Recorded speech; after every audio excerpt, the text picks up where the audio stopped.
by Biao, right? Which is on, oh wait, Marlvin, I think. Was it Marlvin? Let me see. Okay, 4 to 5 will be led by Qian Biao. He'll be covering on TM extra options. And then 5 to 6, all right, will be by Marlvin, which is on add to code. So we're going to start with the design part first, the design aspect of it, and then we'll slowly move on to the back end, which is on products, so product uploads and all those. Okay. So what I'm showing you here is a normal website where all of us, all right, will be using it every day, right? When we go to e-commerce website, when we want to go to a content management website and all those. So all these websites always starts with a home page, all right? Now home page, right, is basically what normal site viewers will be able to see, right? Site viewers, who are site viewers, are site visitors. Now, if you want to edit the contents for the website, right, you want to change certain pictures, certain images, certain text, all you have to do is you access it as an admin. All right, when you access it as an admin, then you are able to change the settings and all those. So there are quite a few aspects in web development. Okay, we have the coded version. All right, we have the coded version of web development, and we have the no-code version of web development. So no-code version is, for example, like Wix, WordPress, Joomla. Is it Joomla? I think, yeah, Bumble, all those. Coded version is we'll be using HTML, CSS. We'll be even using the what they call that, Bootstrap and all those for all the CSS and design aspect. Okay, but then for us, for this web agency, we will mainly be using WordPress due to the fact that it's easier to maintain. It's not that hard to develop, and at the same time, WordPress has the largest community. If we are stuck, right? So we can just Google that problem, and then you can just have it in one of the Google result searches. Okay, and we'll be using staging. Okay, for those of you who don't know, what are the stages, right? In web development here is that we will develop the website on staging. Okay, once we've gone to staging, everything has been finalized already, and then we move it to live.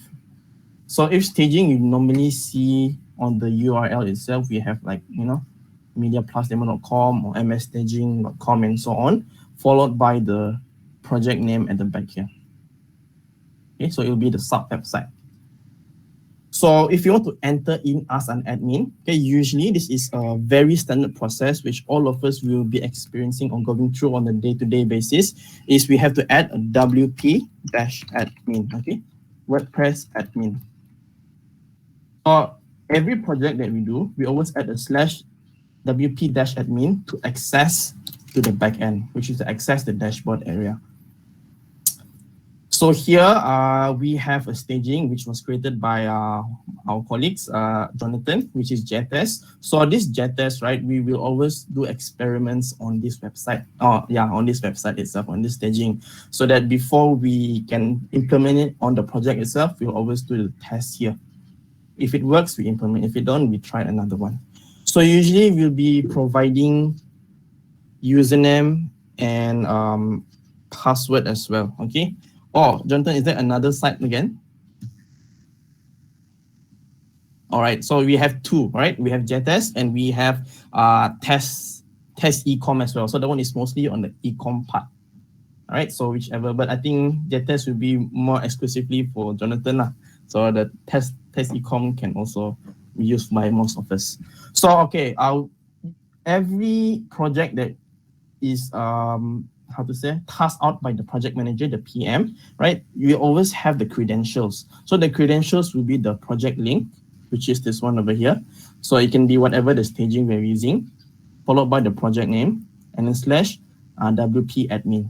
So it's always attached with a username, and it's always attached with a password, right? So it comes with sets. So log in. Okay, and the first thing you see here is the dashboard itself. Now you can see there are two parts to the dashboard here, right? You can see it's quite overwhelming, but don't worry. Now the first part, the black area here, okay, the black area here is the different settings, all right? Let's say if you want to change the settings for posts, you want to add new blogs, right? Or articles, you go to posts. If you want to change the pages, you want to add new pages, you want to edit the pages, you go to pages over here, all right? And then similarly for products, okay? Because most of our clients, right, I would say majority, they have products to sell. So here we will be, editing, adding, and, manipulating all the products inside of this option right here.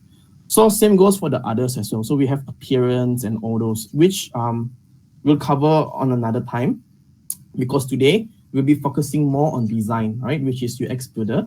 And then we'll go on to the products, which is covered by Qian, Biao, and also Marlvin later on. Okay, so if you have any questions for me, all right, probably I'll do like a blog kind of thing. Maybe every 5 minutes, I'll open up the Q&A in case, when I explain it's not clear, or you don't know what I explain, or I speak too fast. All right, so I open that time for all of you to ask me questions. So I do hope you all prepare questions for me, okay? If not, it'll be, I rather talk to a wall and just have a one-to-one with the wall, okay? So we're all here, so I hope everyone can participate as well.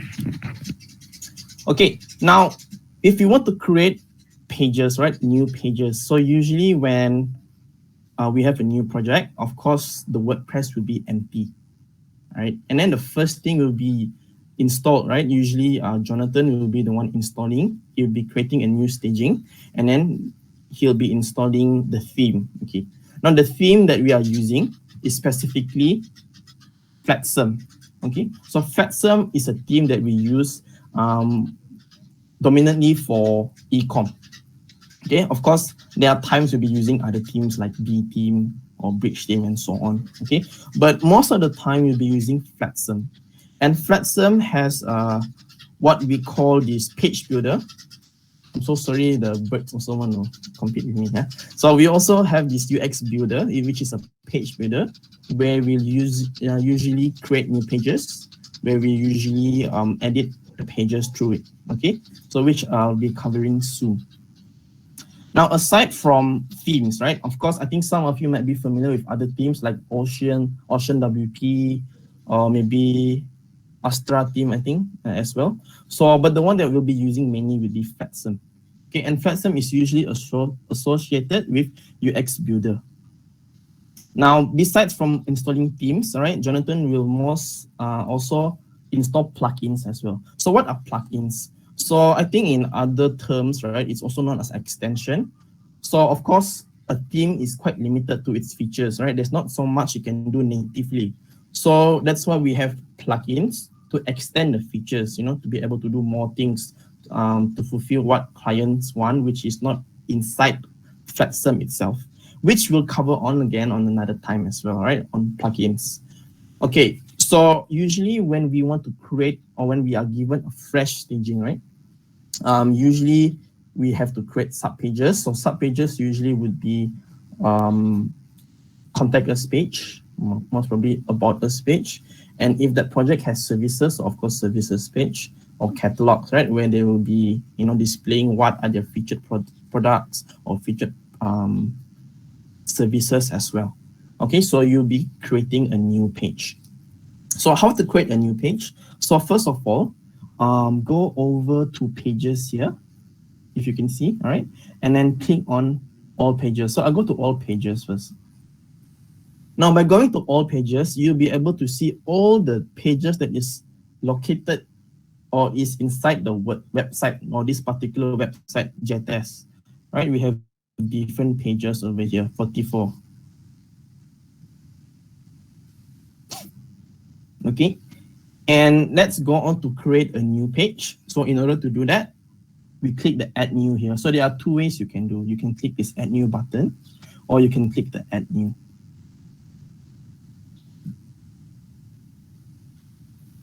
Okay, so once the page has been loaded, you'll be brought to the back end. So this whole interface, right? I think it is known as Gutenberg interface, where you usually have shortcuts here for the pages.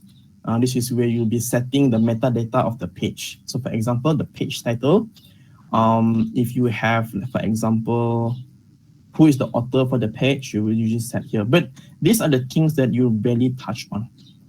Okay, so usually when you want to create a new page, most likely you just type the name on the page. So for example, if the page name is, let's say, right, featured services, for example.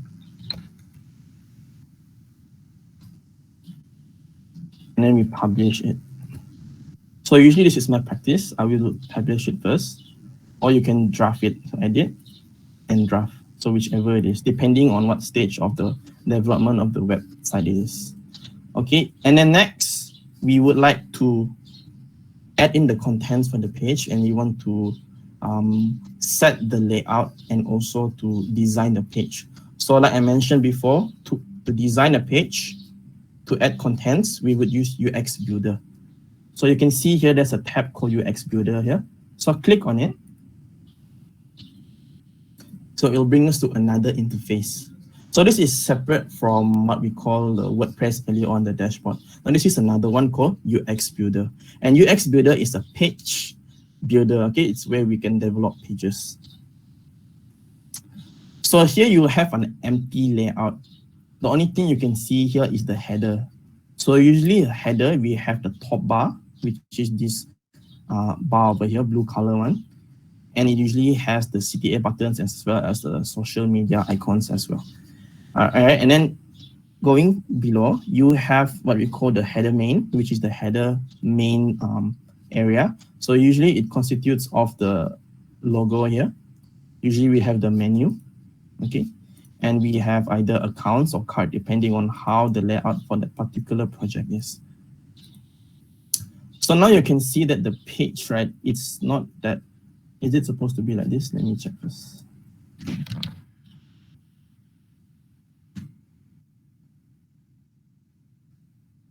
Okay, no. So you can see here the actual page, right? It protrudes all the way to the edge.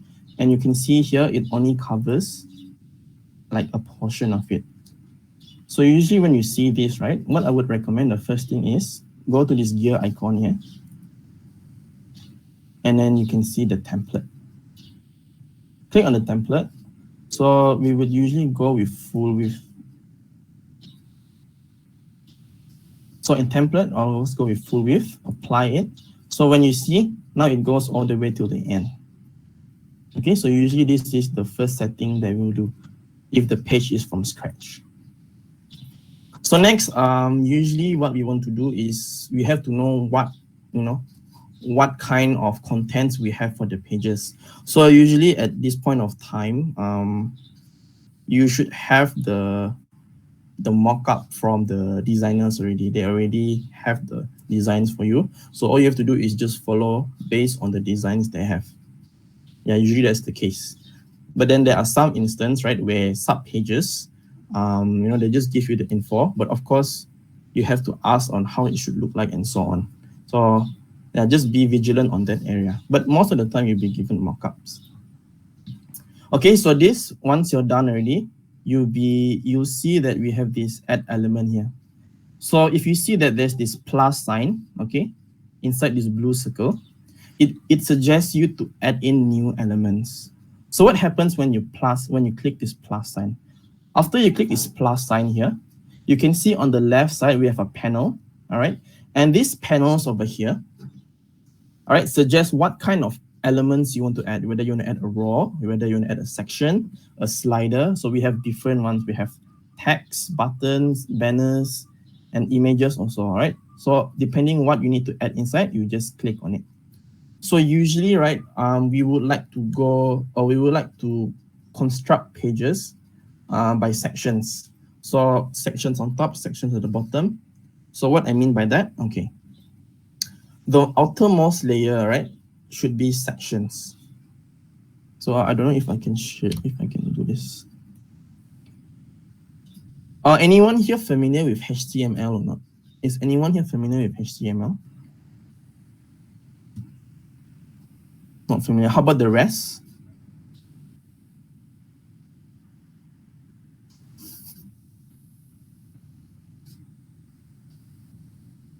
lor, then everyone is not familiar lor.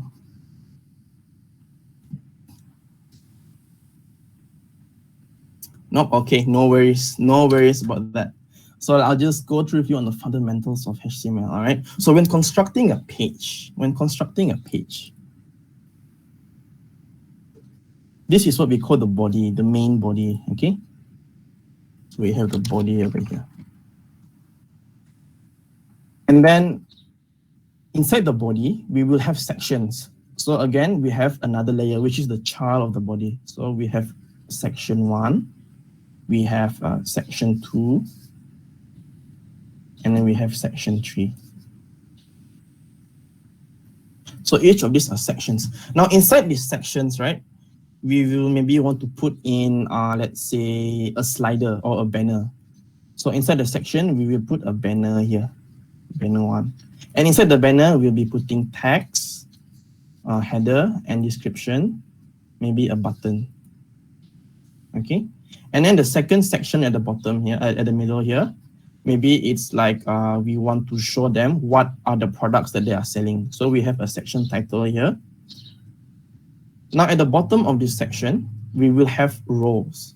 So a row is like a mini section. So we open up the section again here.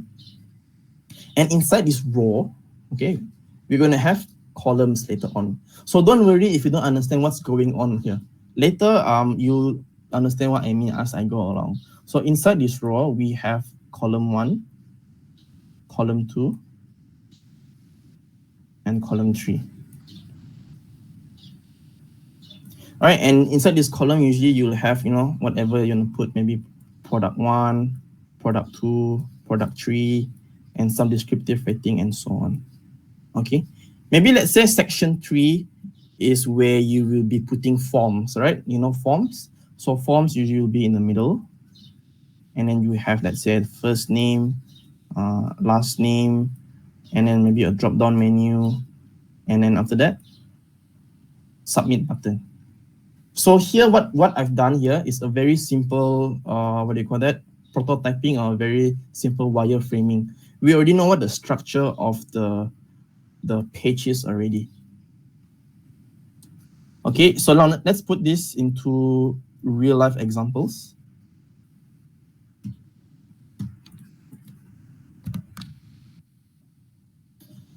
So the first thing I want to add here is a section.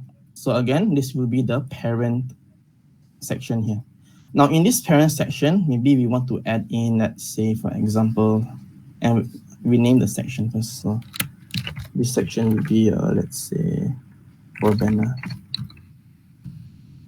It's a good practice, right, to label the sections so that when the next person comes in, or maybe when the PM themselves come in, they know how to explain, what is this for to the clients. If you leave it blank, we have to take time to figure out, what is this for. So it's a good practice to label the sections. Okay, once you've labeled the section already, so we're going to add in the banner. So for example, let's say banner 1 here. So we click this banner. All right, and now we have a simple banner here. So you can do however you want. Maybe there are some preset templates here. So you can choose, maybe you want to use the button left one. So they've already have it here for you. Okay, very convenient. So once you're done, apply. So if you look here, all right, we have the hierarchy, we have the section, and inside this section, you can see it's a banner. Now, how to know if that particular element is inside of a section? You can see that the second element will be indented, all right? So indented means you have this space here directly inside, meaning to say, this banner is the child of this section. So if you collapse this section, then whatever is inside of it will be collapsed. You want to expand it, click and you will expand. So inside this banner, you also have elements inside. You have this text and you have this button. So if I were to expand this, so you have the text box, you have the text, this is this one, you have button 1 and button 2. Okay, so I hope by now you understand the hierarchy of all of this. So just before I proceed any further by being a machine gun, anyone here has any questions so far? Q Huing, Jason 2, Jason 3, or whoever?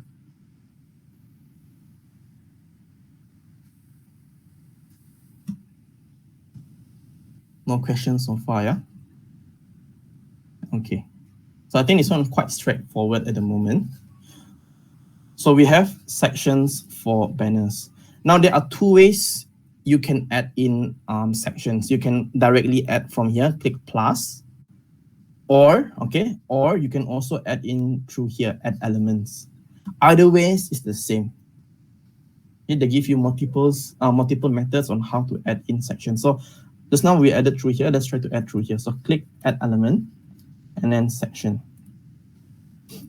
Okay, in this section, maybe we want to add in, let's say, what are the services provided inside this particular for this website. So for that one, I would like to add in a row. So we find a row here. Okay, now in this row, we want to add in 4 columns. So we choose 4 columns. Right, 1, 2, 3, 4, and click on apply. So this section, I haven't labeled it just now, right? So let's label it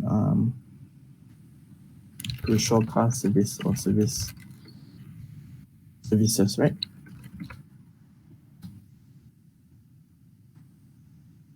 You can see here, we already know what sections, because as we add in more elements, right, into this page, we're going to get lost. We're going to get drowned with the different sections. Maybe by then we have 10 sections. So it really helps to have it labeled. Okay. So let's add on something. So I want to add on icons box. So I have one here.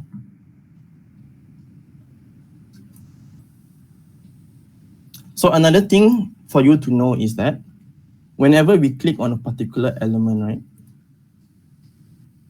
Of course, by default, it is the lowest of them all. What I mean lowest of them all is, if I open up this one, right?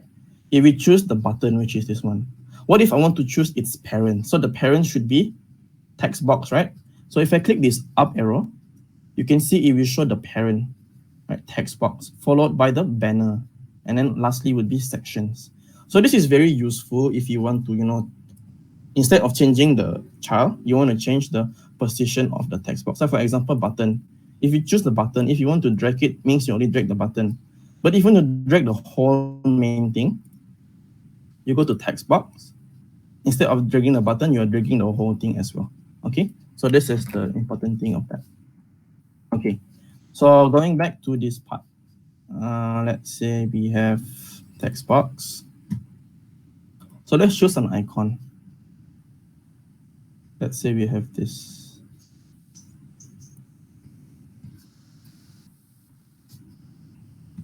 Maybe I'll make this 3 only.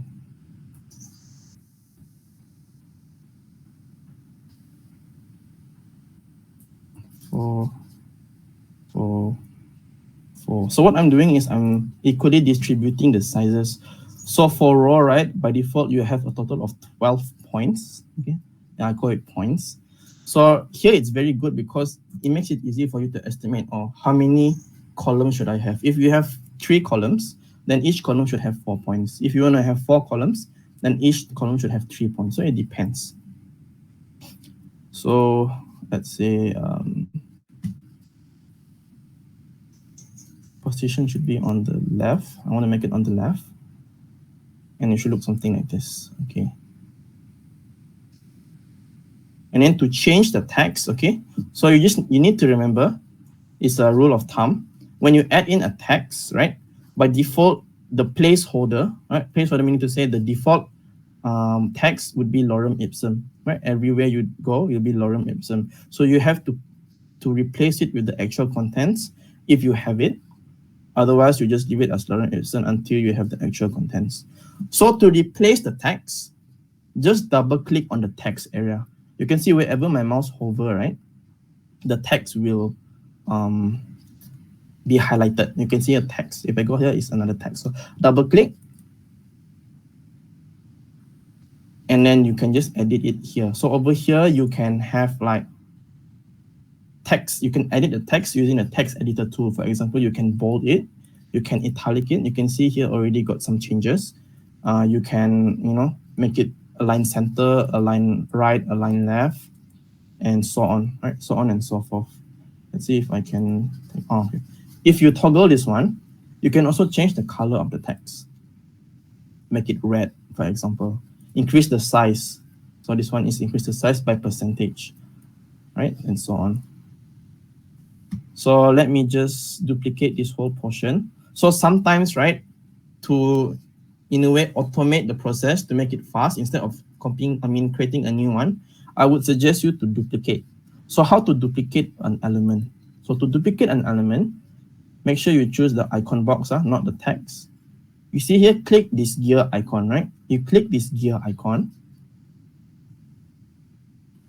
What you can have is these options here, right? You have options, duplicate, copy options, save as present, and delete. So duplicate, and then drag it over to the next column, and then duplicate again, and drag it over. Okay, so how to change the fonts? All right, very good. How do we change the font? Sharon, how do you usually change the font? Font family. What? Font as in what? Font family, font color, font size. Font type, font family. Font type. I change outside, customize them. You go to customize and do CSS, right? Yeah, yes, okay. Correct. All right, yep. So later on, all right, so unfortunately in UX blocks, you can't directly change the font family here. The only thing you can change inside of this font text editor is the, like I mentioned earlier, was the color, the size, the type. I think you guys should know what the difference between H1 to H6, right? These are all headers. And then paragraph will be for descriptions, okay? So let's make this neat a bit.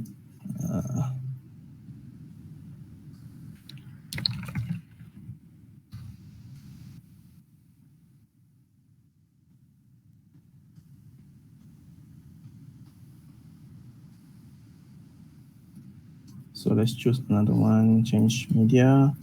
So this is how we change images as well.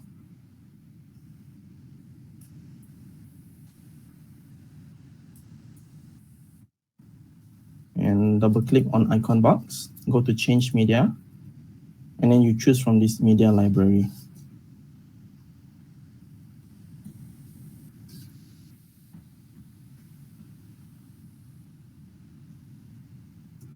And boom, okay.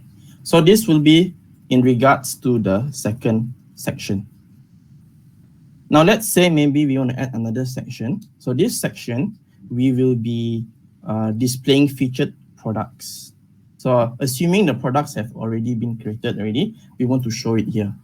So for that, we can add a new section. We'll find section here. We choose the empty one, default, and then apply. All right, so we call this featured products.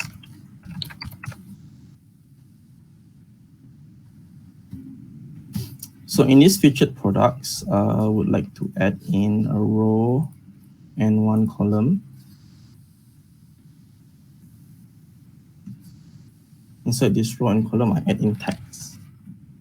So this text will be a headline, okay? So we name this featured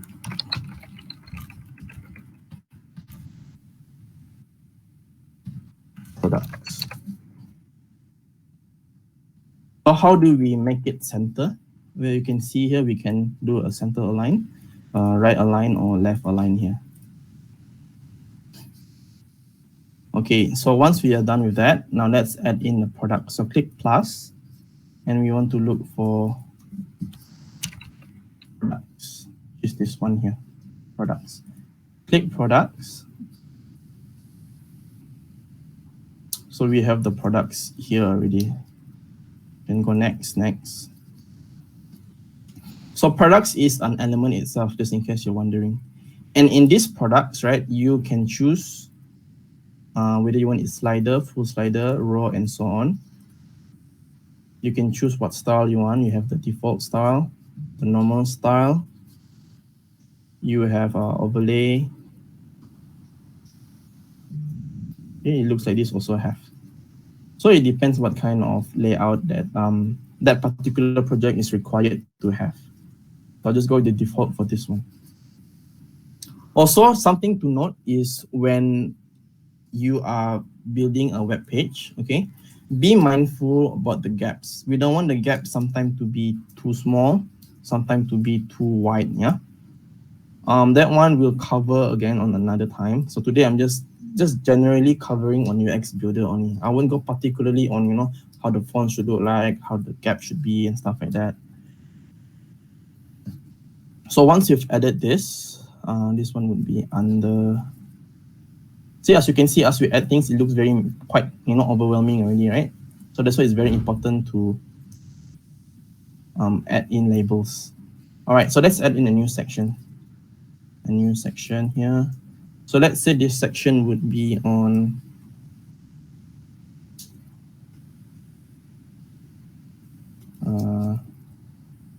timeline, for example.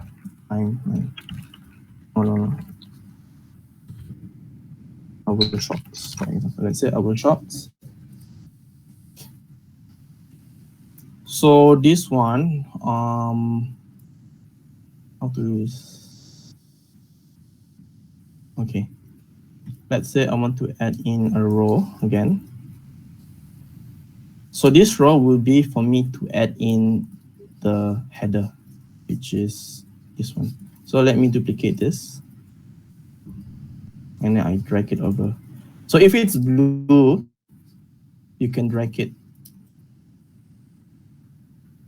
And I will name this shops, for example. All right. Now inside the same element, our shops, I want to add in another row. So add in row at the bottom. And this time I want to have 2 columns.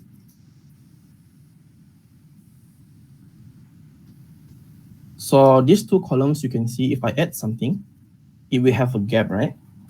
Now I don't want it to have a gap. You know what? I'll show you that later on. So first I want to add in images first. So this one will be images. This one will be text. So text, paragraph with headlines. Yeah, I think this is good. All right, so we have images and we have the descriptives for this one. So let me find some photos first, right?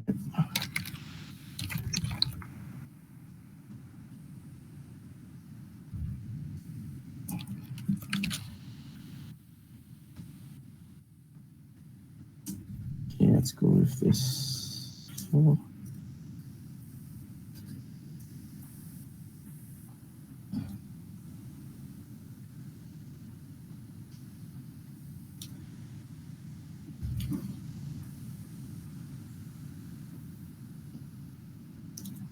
Saving. Okay. Now to add in a new image, right? Because we don't have the particular image we want, click upload image here and click select media. All right. So by clicking select media, you are technically giving a directory where you want the picture to find the picture. So by default, right, media library is basically like a gallery for your phone. So imagine, you know, when you download pictures from your phone, it will end up in a gallery, right? So similar to media library, whatever picture that you have uploaded beforehand, it will be stored here. So you can come back here and reuse the images. But let's say you have new images, which is not existed yet. You have not uploaded beforehand. Click on upload files. You click select. And you can just choose from this one here, okay? Otherwise, you can just drag whatever you've downloaded and drag it in here. So let's say I want to use this image. You select it once and click use this image here. Okay. So now that we've done that,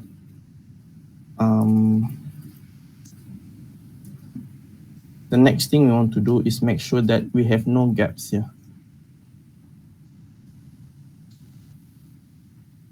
So for that one, we go to the row.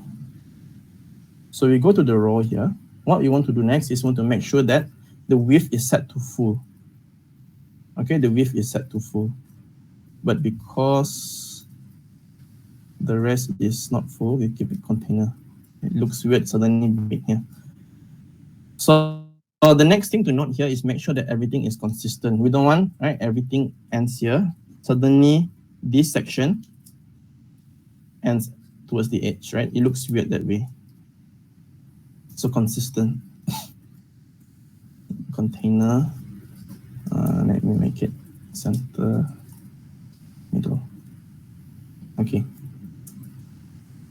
So let's say we have different shops. Let's say we have shop number 1. And we want to make it different, so we can duplicate it.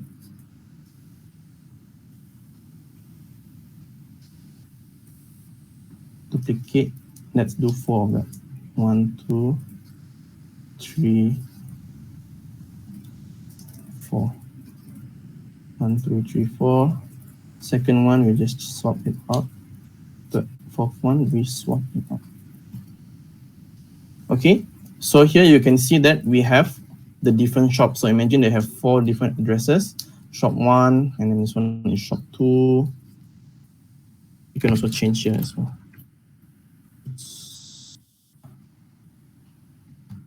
We have shop 3. And we have shop 4. Okay. All right, so this is our next section. And then let's go to the last section. Let's say the last section, we want to have a contact form. So click plus, add section. So we name this section for contact form.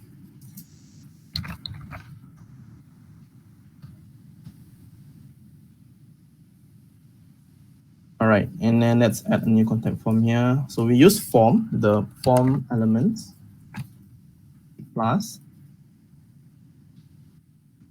So the form we want here is, let's say, testing. Oh, it looks weird, sorry. So to avoid this one, right? It looks weird, right? To avoid that, we put it inside of a row. That's why row is important for alignment. So before I add the form, I have to plus the row. So row, 1 column, apply, and then add in the form. And then we add in the form. So let's say this is the form we use, for example. So now you can see that it's more aligned compared to earlier. It just went all the way to the end. Okay, so that's the use of rows and columns. It helps to give it a container feel. Maybe this is not a good form to use. Let's say testing.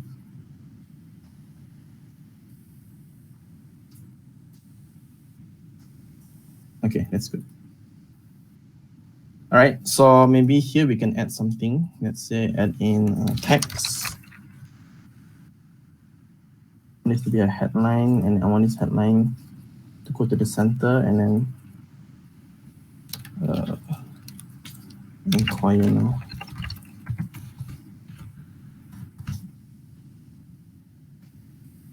Okay, so this isn't completed. This is just I would say a very simple, more like a landing page actually, all right, or a home page. Okay, so now with this already, you already have few sections, which is the banner portion, where they tell about their services like fast delivery and so on, where they show the featured products, where they show their shops, the different shops, and lastly, when they can inquire now. Okay, maybe I can just touch up by just giving this banner an image. So click select media. Let's go with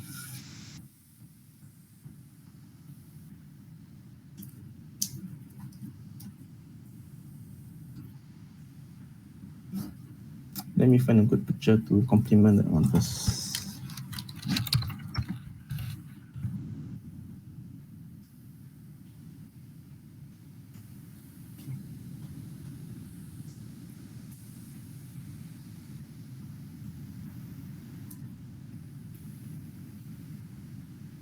So small.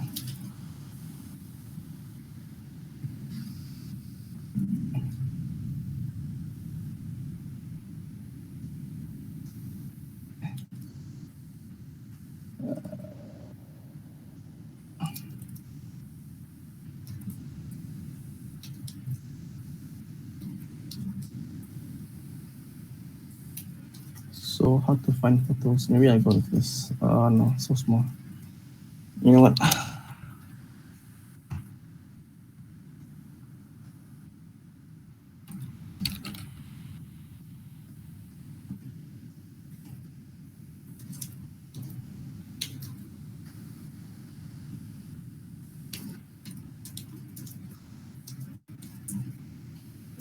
Okay. So to add pictures on the banner, you go to click banner,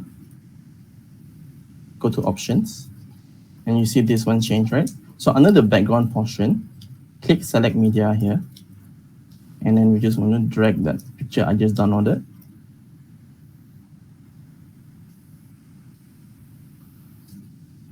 All right, and click use this image. Okay. You can see the picture drowns a bit the background. So let's add a bit of overlay for that.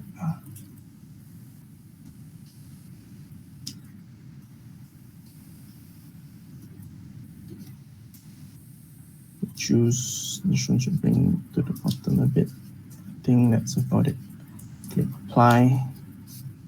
And yeah, so this is a very simple web page which I just constructed in the last 30 minutes or so. All right, so we have complete information here. So this is something which you most likely be doing on a weekly or even daily basis, okay, for those new interns.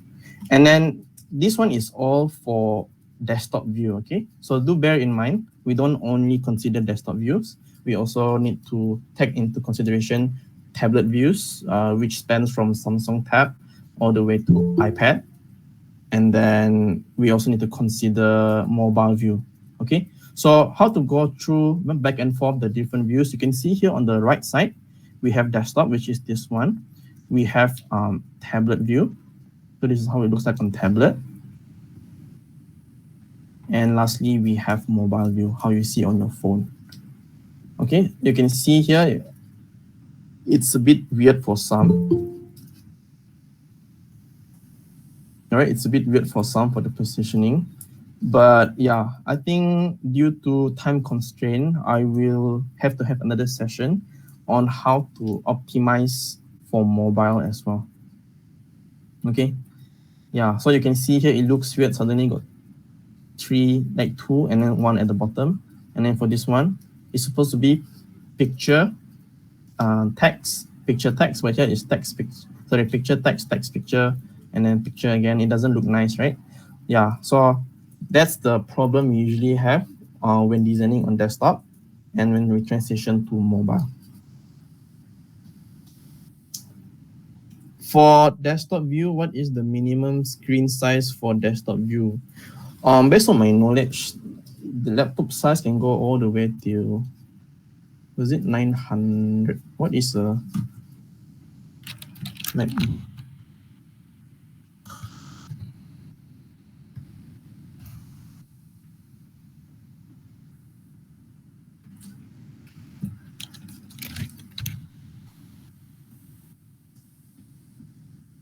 can go all the way to 1000 pixel. 1000 pixel, yeah. Okay, and you also have to bear in mind as well, some people uses big monitors, right? Big monitors, you can go as big as 27 inch, 32 inch, or some even watch it on a flat screen TV. And how it looks like, right, on the screen will be like, okay, maybe on a big screen, it will look something like this, you know. Big screen, you tend to have wider edges at the side. And if they view it on a smaller screen, things tend to, you know, be very squeezy. So this is something to bear in mind. But this one is all under responsiveness, which we'll cover on another session again, okay? Today we just cover on the basics of UX Builder. What are the things that it can achieve, generally speaking?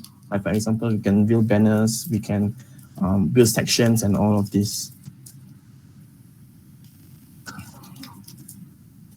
Another thing to note is that for headers and footers, okay, they are done on a separate place. Right? So earlier, if you want to edit page, we go to edit page and then edit with your Xbuilder. But if you want to edit header and edit footer, that one we have to go to customize, which is another location. But since today I only cover UX Builder, so I'll just go through with this for now. Okay. So just before I conclude,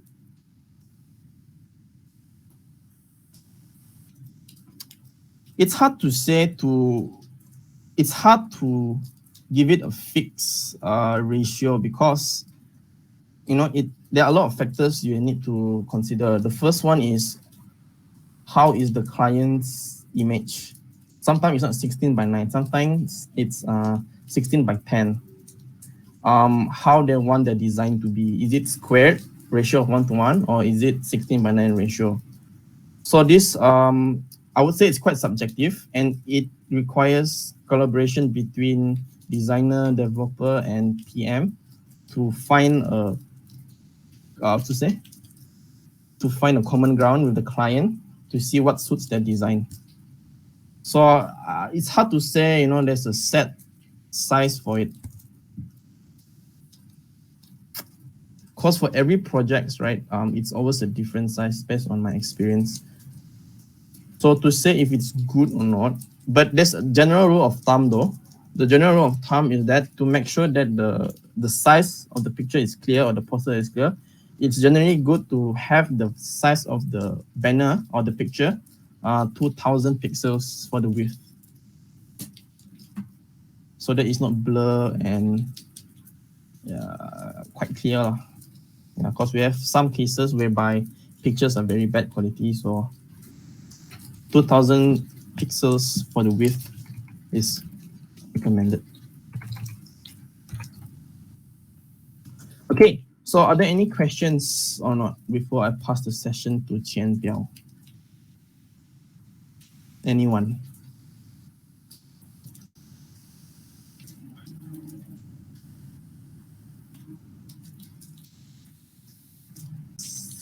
HTML and C++ for that one. Okay, technically speaking, you can have 12 columns in one row, but it'll be very small. Maybe it's just enough for one word or one letter. Yeah, CSS. Not C++, Junon. Walao eh.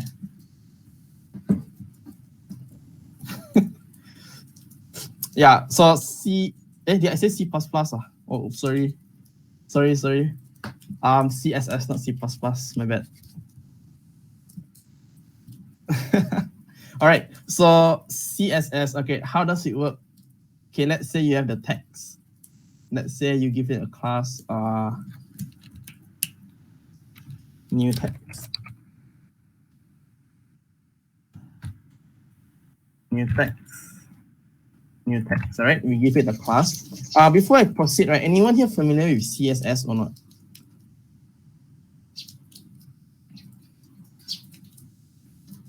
The interns? No, huh? Okay. All right, a bit only. So in order for you to be able to, fully, experience the development process, you have to learn CSS and C++. I know Katin syllabus, they don't teach us HTML and CSS, but this is something extra you have to learn. So what can CSS do? Dang it. Okay, I gave it a class already. So if you go back to customize, featured services.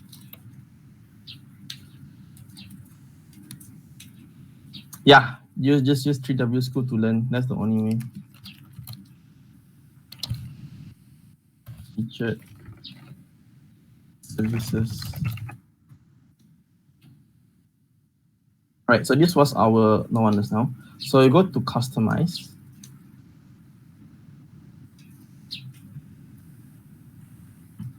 And then go to additional CSS. All right. So usually we'll come here. If the UX builder doesn't have the feature, we'll always come here to make sure that we can find the codes for that, to code it. So let's say we want to change this to another property. So new text. Font, let's say you want to change the font size to like 10 pixel. All right, you change it to 10 pixel or 20 pixel. If you want to change the color to another thing, let's say red. Because it's not P, no, I put P.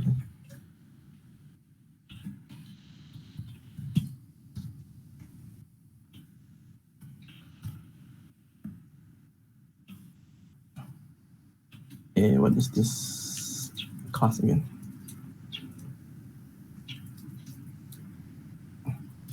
Span, huh?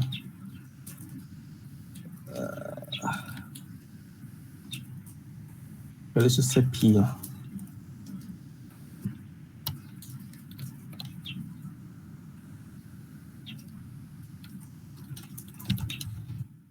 Span. And then if you want to change the font family, like who was it, Jason? So font family. We have different font family here. Or was it font?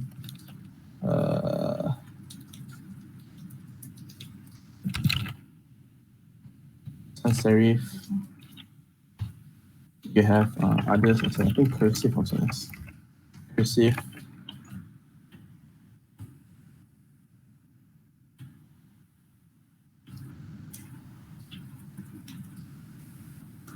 So important means it overrides the original CSS which was done here automatically.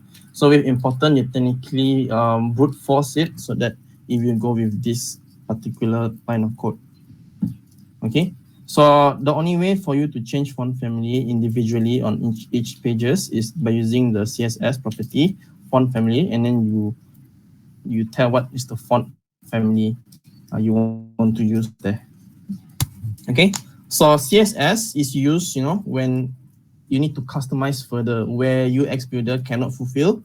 So you have to use CSS. But be careful, yeah. When using CSS, make sure it doesn't affect other font properties. Like let's say maybe you only want to change the CSS here, but it end up changing the CSS property for another page, which you don't want it to happen.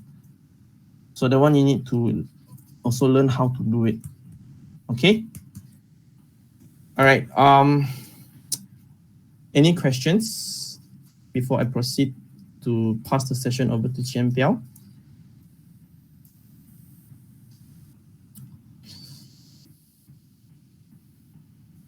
No questions. No questions. Okay. Then, if that's the case, hand over the session over to Qian Biao. Are you there? Yes, I'm here. Okay.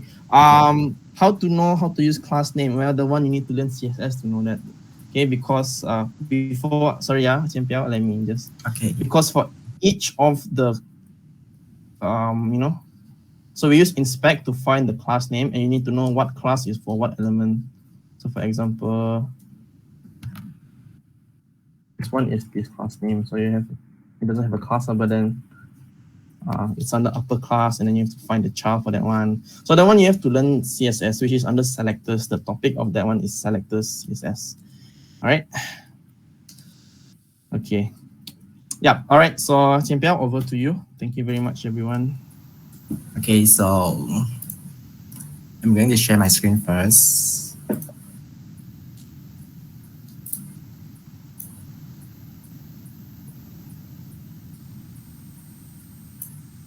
Okay, can you all see my screen? Hello.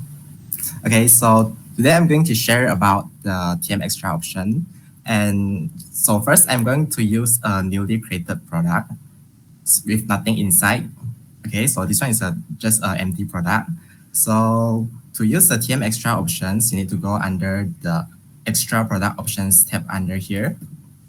And when you click into the tab, you see three buttons over here. One is Add Element, one is Add Section, and one is Import CSV.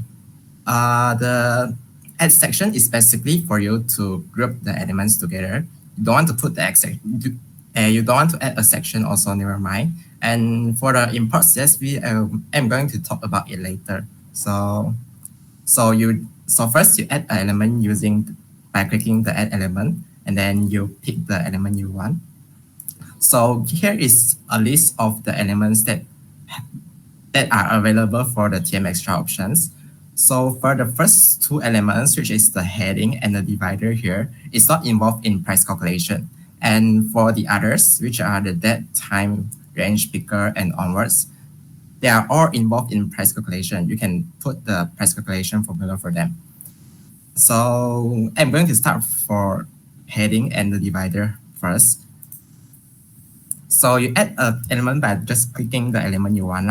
And then when you want to edit the element, you click on edit element here. And you will go to you will go inside the editor tab. You click on the general options, which you can change some of the settings for the elements.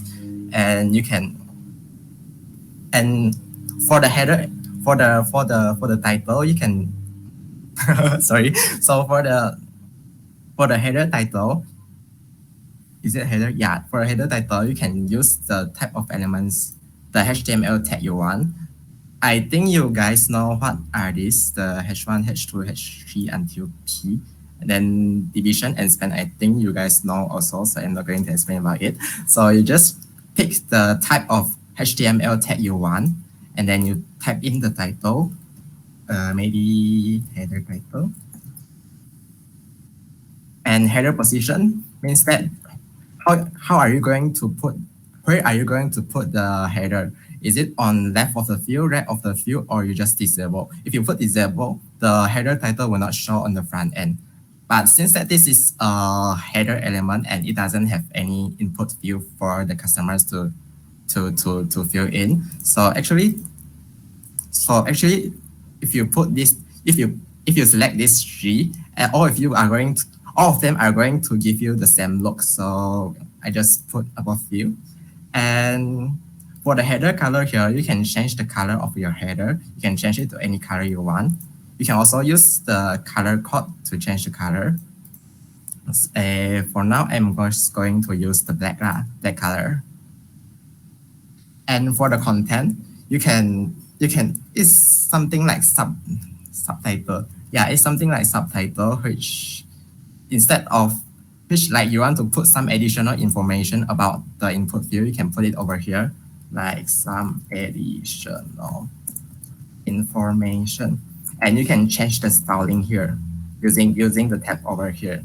Like just now, Sebastian shows you all. And if you are not familiar with this thing, you can also use the code over here. You can click text here, and you can change the style like this.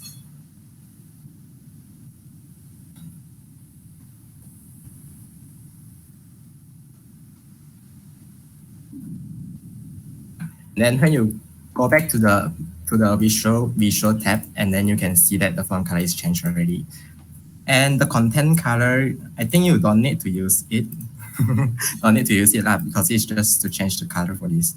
And since that I already set it, so just ignore it.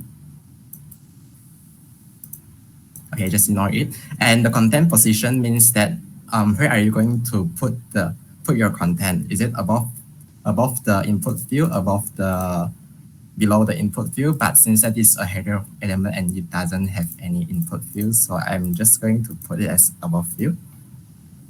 And this is how you add an element. And when you click update,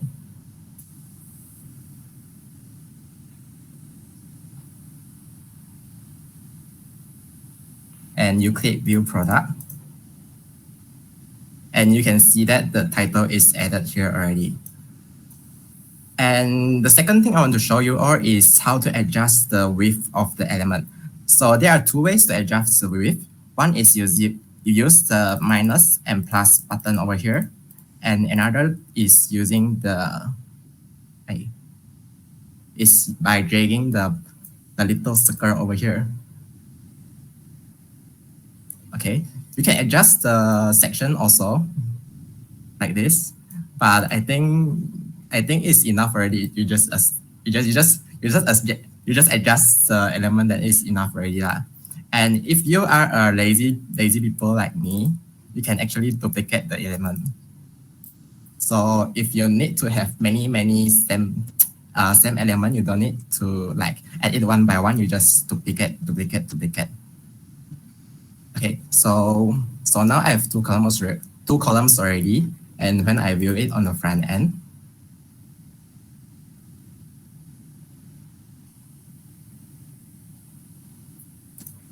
and now it has two columns together in one row. Okay, so the next element I'm going to show you is the divider element. There's nothing special about the divider, it's just, as the name says, it's a divider. So the only thing you can set for the divider is how is it gonna look on the front end. It has three style. One is horizontal rule, one is divider, and one is padding. You can pick any one you want, and you can try it yourself. This one is very simple thing only. And you click update, and a divider will show up on the front end. So now I'm going to move forward to the elements that will involve price calculation. The first one is date. For that, you will see that at the general options there are a lot of other settings that you can change already because it involves in price calculation, and it will validate the user inputs also. So you do all the price calculation and the validation over here. And sometimes if you want to change the look on the front end, you can also use the settings over here. And the label options is just similar with the one I showed you just now, similar with the heading. So I'm just going to explain about the general options here. So the first general options is enable. If you enable the elements, then it is going to show on the front end. And if you disable it, the elements will actually stay at here. But if you look at the front end, you cannot see the elements already. So this done.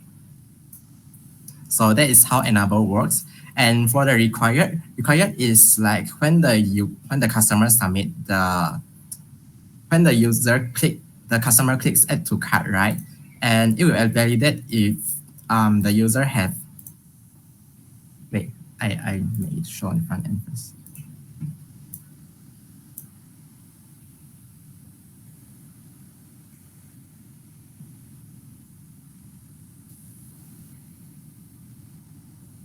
So if you does not put required on the back end, then if you click add to cart, you are allowed to add it to the cart. We are filling the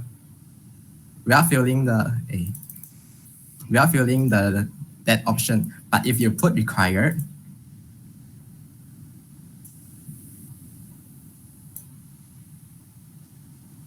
then you are not allowed to submit without filling this field already. You must fill this field before you can add it to the cart. Yeah. And then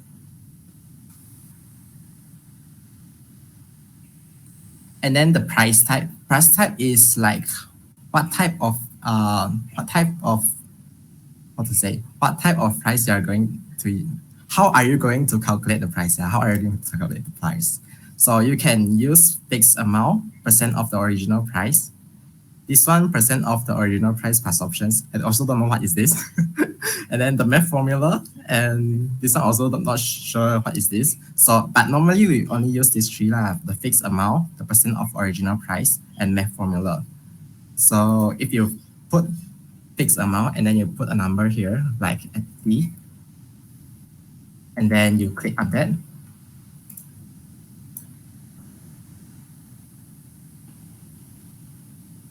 So if the user doesn't fill this field, then the price won't be added to the total amount. But if the user filled in this field, then the $80 that I filled in just now will be added to the final total here. And the next setting is about the sale price. if you fill in the sale price, then if you overwrite the original price, which is at the over here. So if you fill in the sale price, and then you see on the front end, it won't be 80 anymore, it's 60. And then it will show you like a strike through over here, meaning that is on sale. So, and then if you fill the input field, then it will show you something like this. Okay. And the next setting is about the set to fee. This one normally we will use it also. The set to fee means that it's independent of the number of products that you want to add it into your cart. Like for this one,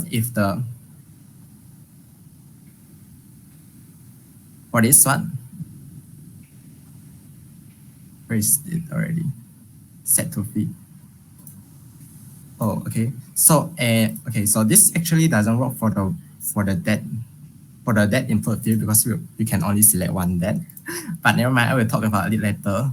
The hide price means you want to hide the price over here or not. So if you enable the hide price, then the price over here will not show on the front end. And the text before price means that if you fill this field, then the text that you have filled over here will show in front of the price here. And the next one is text after price. If you fill the text after price, then the text you have filled in just now will show behind of the price over here. So I'll update it first and then let you guys see. Yeah, just like this. Okay. And the next setting is quantity selector, which if you enable it, then it will show a quantity selector. Where is the quantity selector?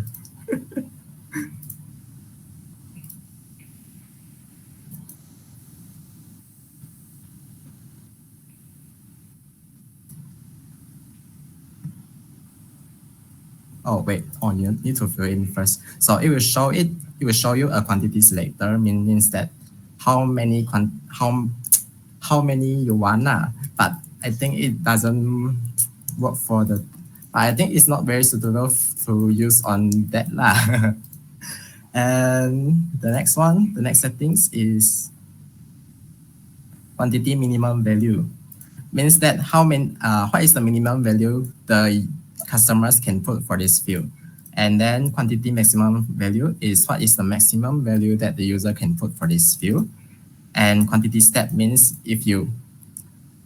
so for now it's 1, right? So if you click increase, then the number will add 1 by 1. If you put 2, then the number will increase 2 by 2.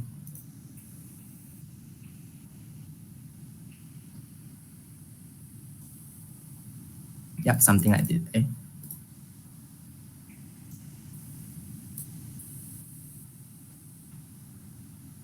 Oh wait. Okay, default value is the value that is pre-filled in the field before user put in anything inside. Like if I put 10,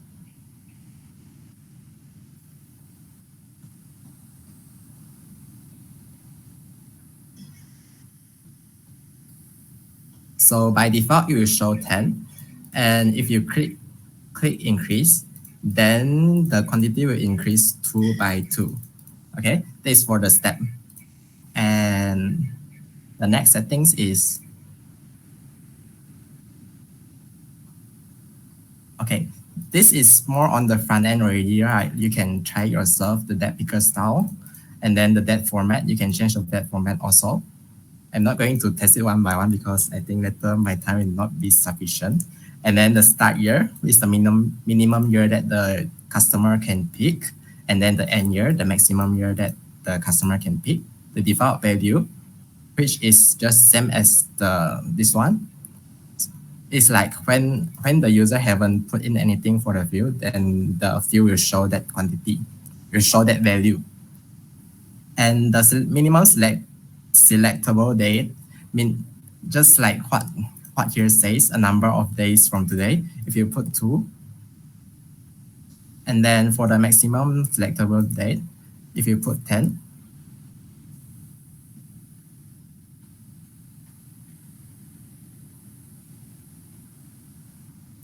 and then the smallest that you can pick is the 2 days counting from today. So 1, 2 from this only. So the maximum selectable day means that is the maximum that you can select counting from today. So 1, 2, 3, 1, 2, 3, 4, 5, 6, 7, 8, 9, and 10. Okay. So the next settings is disable dates, meaning that which date you want to disable so that the customers cannot pick that date, and then enable that. I think you can just try this thing yourself. It's about just the basic settings. And then this for the front ends also, the theme, the size, the position, exclude disable. This is just the settings, you guys can try it out yourself. And the next element I'm going to try is for the time element. So the label options also same as the header element I showed you just now. And the general options, most of the settings also same with that element also.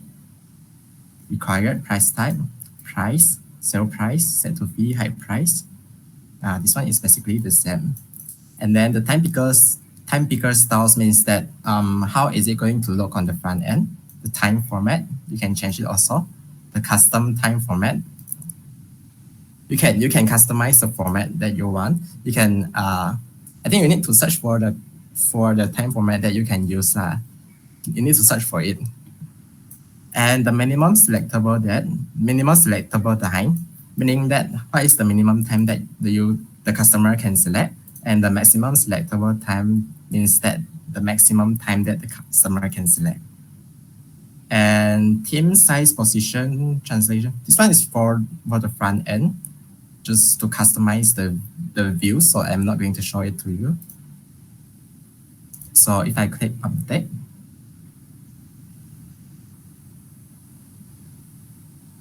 and then time selection field will appear. So just now I put at AM for the minimum selectable time, right? So the time selection field will not, the user cannot select the time below 8 AM. And I also put 10 PM for the maximum selectable time. So the user cannot pick time above 10 PM. So you see the minute bar cannot move already. Okay. So the next element I'm going to show you is the range picker. Okay. Also same, the label options, same with the header. And then general options, the basic settings is also same. Price, sale price, set to fee, high price. And so setting from here is different already. Minimum value means that the minimum number that the customers can select. So for example, I put 2. Maximum value means that the maximum number that the customer can select. So for example, I put 100. That value, just like what I showed you just now. 2 tip, show value on. Also, this means how are you going to show the value that is being selected by the customers. So if you put, you can choose what you want. You can try it yourself. So if I put left side, later the number selected by the customer will appear on the left side. Enable points display. Another points display is something like this. There is like one line over here. This is a point display, and number of points you can try it yourself. Default value, I think you guys know already. So if you click update, then there will be a range picker for you. Yep, that's everything about the range picker. And then going to the next one,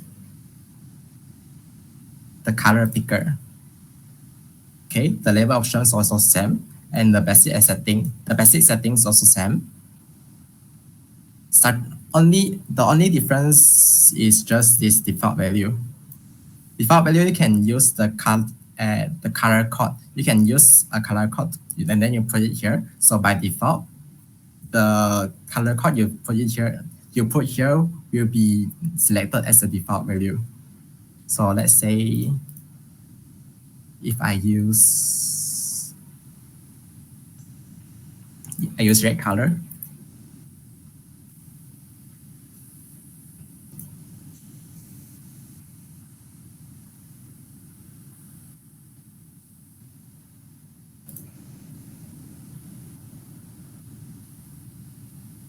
Then by default, the red color is selected. Okay, and the next element I'm going to show you is the text area. The label options is also the same, and the basic settings is also the same. Placeholder. Placeholder means that the text will appear on the input field before when there is nothing, when the customer didn't write anything in the text area. Like if I write something here, and I click update.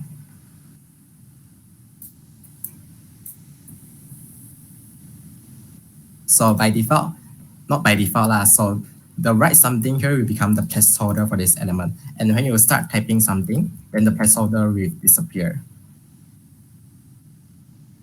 Okay, and the next settings is minimum characters, meaning that how many characters is the minimum characters that the user must input.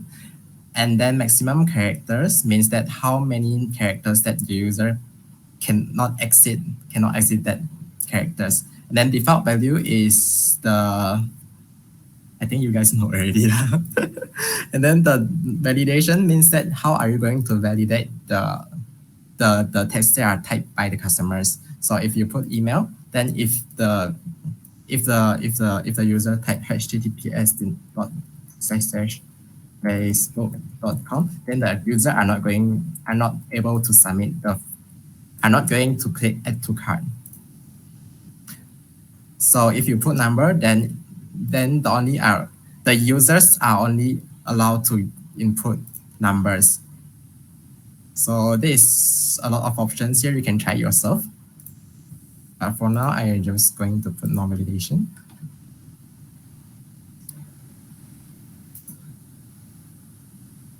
Yeah, so that's all with the text area.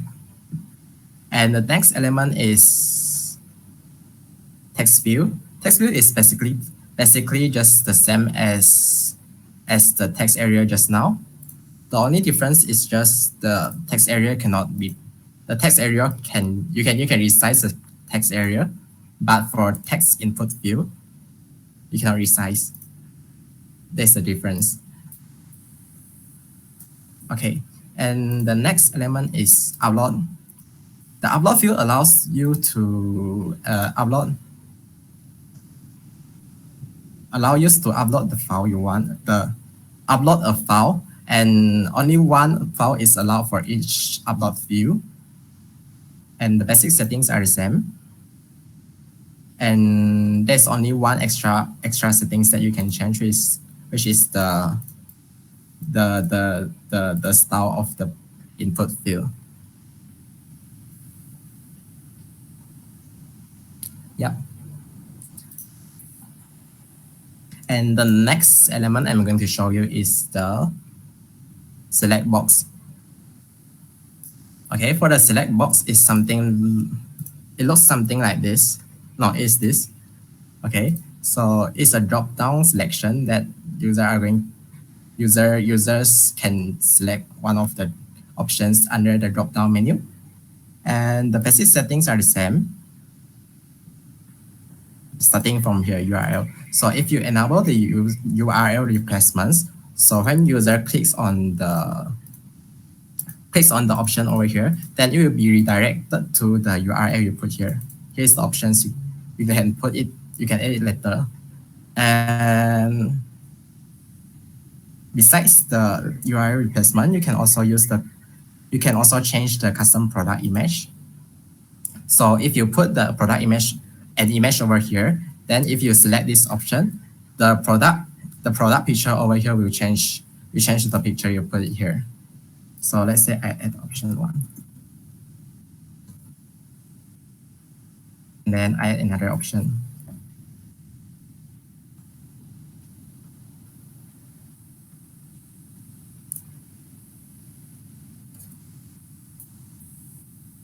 So remember the first one I have put the URL replacement, and then the second option I put the change product image.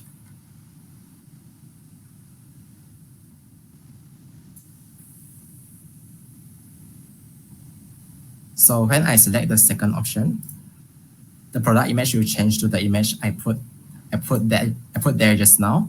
And then if I click option 1, then I will be redirected to the URL. And that's all with these two things.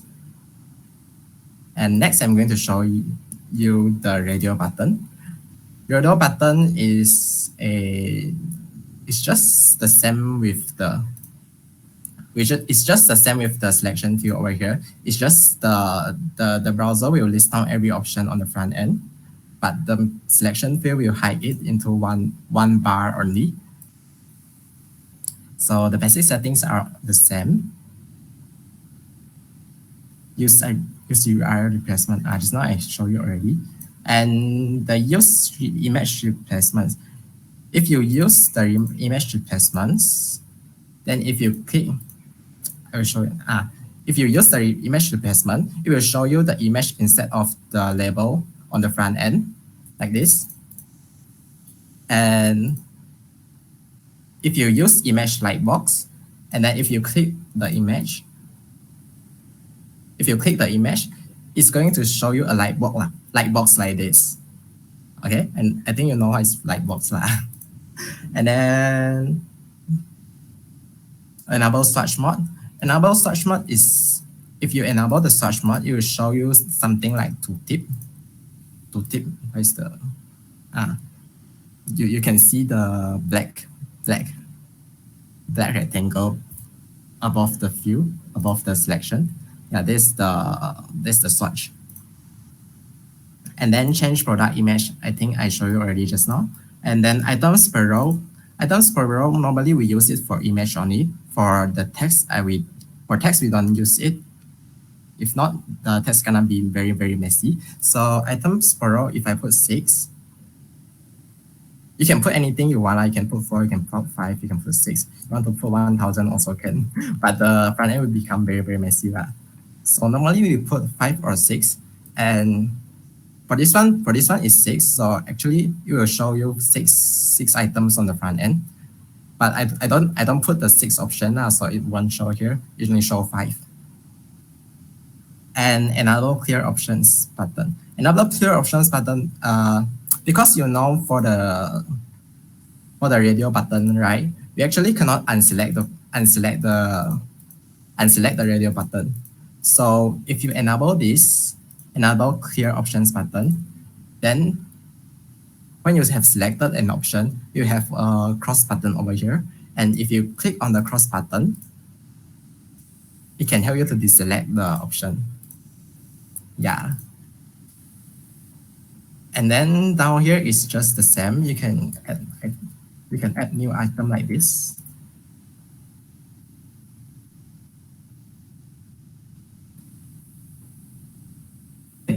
Also put the default selection like this. You just click the little circle beside the field, and you can upload the image.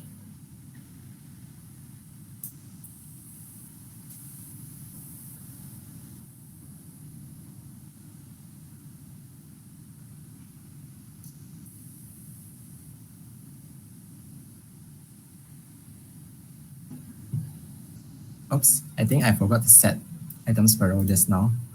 Okay, never mind. So it's basically something like this.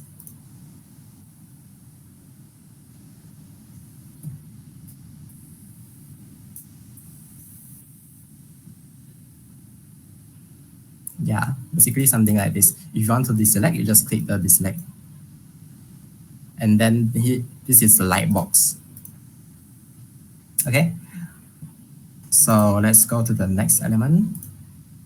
The next element is checkbox. Checkbox is for you, if you want to select multiple choices, then you can use the checkbox. The label options also the same. And then the basic settings also the same. Yeah, limit selections. Limit selections is like how many options that the customer can select. And then the exact selection means that the user must select. Like if you put 3, the user must select 3 elements. You cannot select 2 or like 5. Minimum selections. Minimum selections is the minimum selections, just like the name says. And then use image replacement, color replacement. It's basically the same. Yeah. But here's a new thing. I use color replacement. You can pick the color.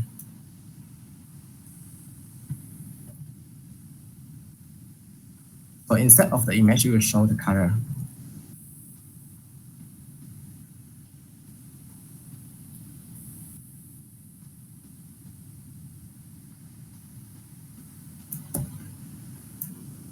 No, I'm going to change the image color replacement. Okay. So if you check the front end,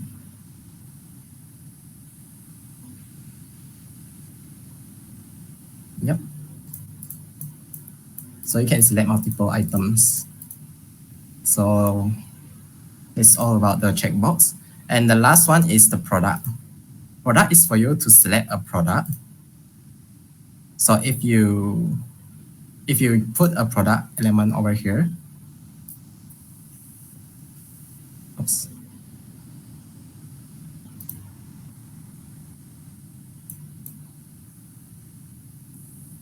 Then there will be a field for the user to select the product. So that's all about the element. And the next thing I'm going to show you is more technical stuff already. So, you know, right, when you have a very complicated settings and you want to use it for another, how to say, another product, you can actually use export CSV here. And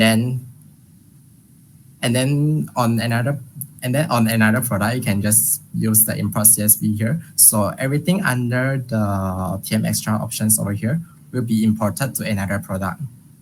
Okay, so actually you don't need to do one by one. Last time I do it one by one, and then only now I realized that I can do it like this. So another thing I want to show you is the conditional logic. The conditional logic is like when are these fields going to show? Like if the conditions you put it here were met, and then only then the field will show something like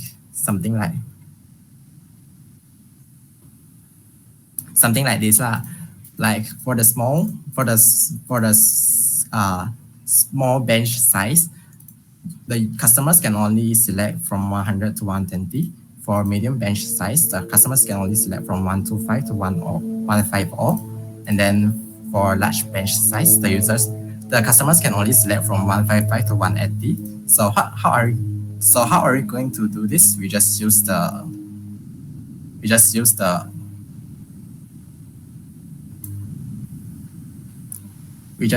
conditional logic over here. So when size is small, then only this thing will show up.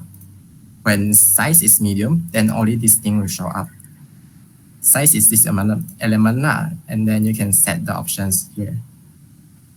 Okay, so if the conditions here are not, if the condition here is not met, then the field will not show on the front end. So that's all for the conditional logic. And the next one is the CSS settings. The CSS settings is used for how to say, if you want to use CSS on these elements, then you can put element class name or element container RE also. If you want to like adjust the style of the elements. If you want to use for jQuery or JavaScript also you can use this.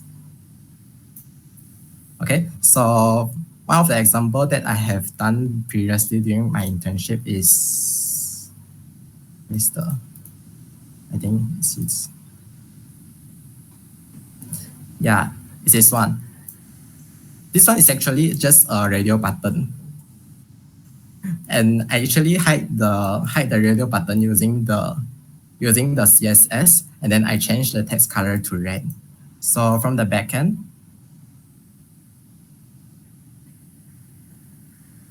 you can actually notice that it's just a radio button. I use the radio button to calculate the price using the price formula. Where is it? Yeah, using the price formula over here. So you just put a CSS name of CSS class, a class name over here, and then you just hide. The CSS is here lah. I put it here for your reference. Yeah, you just hide the input field and then you change the text color to red and the font weight to bold. You can refer to this product if you need it. And please note that do not put your CSS rules like this. I put it like this because I'm super lazy and I'm super lazy and I don't want you to like go to other places to find for the CSS. It's easier to find if I put it here. So for the jQuery, you can actually use the CSS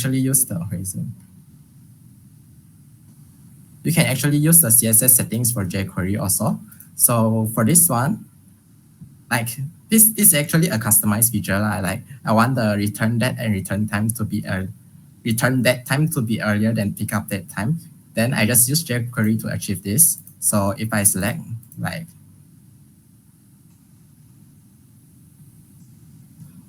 if my return date and return time is the same or earlier than the pickup time, then an error will show up and I cannot click add to cart.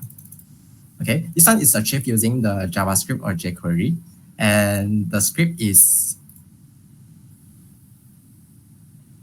over here. The script is over here. I'm not going to teach you JavaScript today.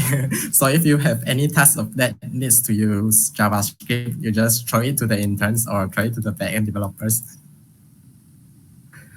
Okay, and so basically that's all. Yeah, that's all from me. That's all I know. Can teach us? No, cannot. Too painful to teach you jQuery. Some share the product link in the test staging for reference. Or can.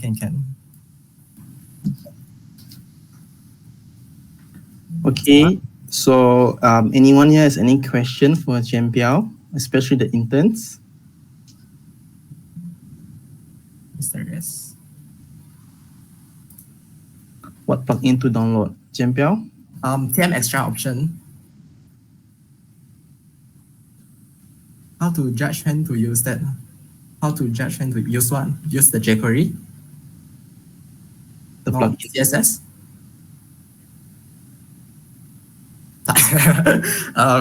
when you need customized input field, then you need it. Like because by default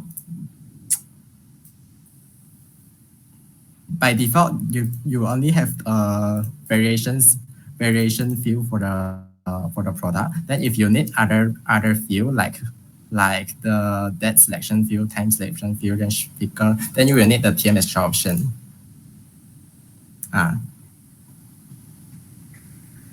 Can you show us what the TM? How to show?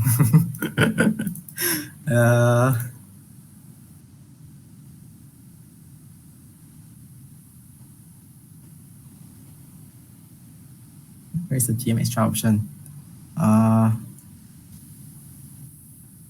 This one, WooCommerce TM extra options, and it's under. You go to the editor tab. It's under here, the TM extra options, extra product options. What is plugin? Where, where to install? I think I just give you the plugin zip file. You can use it if it's it. Where's my plugin zip file? It's okay. So once you have the login to all the test stagings, right? I think either me or Jonathan will have it installed already. So you guys don't have to install anything or download anything. You guys can just test it over there only. Right? Yeah, you guys can test. You can either use the JTest one or the test one, which Jonathan gave in the chat earlier on. Okay, so you don't have to go around installing it everything. Yes, sir. So just to answer your question, yeah, what is plugin used for? Okay, so plugin is what we use if we need customized features. Like for example, we need to choose. We need to have more options to choose. We have to do like upload files. Let's say if you are selling spectacles, right? And then you need to get the prescription. So you need to, yeah. So Jonathan also explained. So usually plugin is used to install if you need something extra, an extra feature, which the normal what do you call that? The normal team cannot fulfill. And if you need any kind of plugins, go over to Jonathan and he will help you install the plugin for you guys. Okay, just request from Jonathan. So this one is for future, what do you call that? Future projects. Like for example, you may stumble upon some projects which require you to fulfill certain kind of tasks, which the normal team cannot. You can come to Jonathan, or go to Jonathan, and then ask him to request what plugin that needs to be installed. Okay. All right. All right. Thank you, Qian Biao. Okay. So is there anyone that have any question? More, not already, right?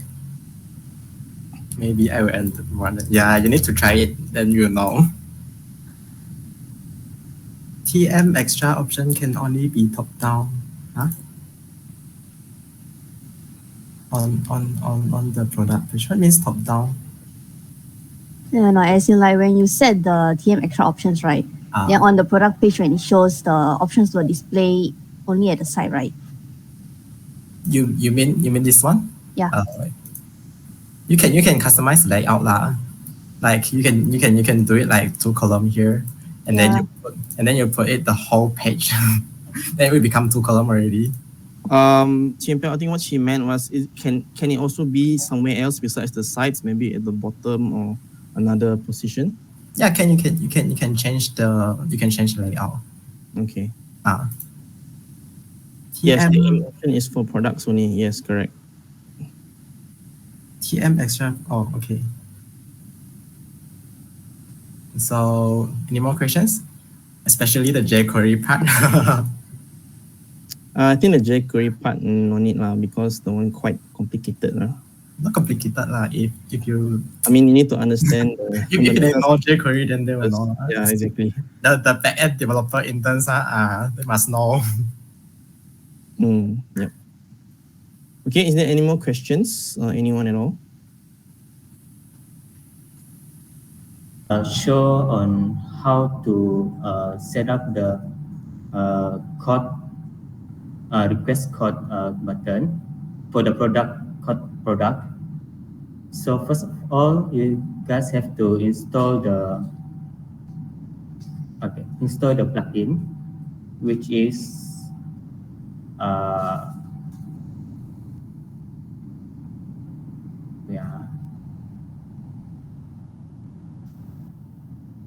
this plugin. If WooCommerce request a code premium, but the premium version you guys have to request from Jonathan to install for you guys. So for this one, just active the code.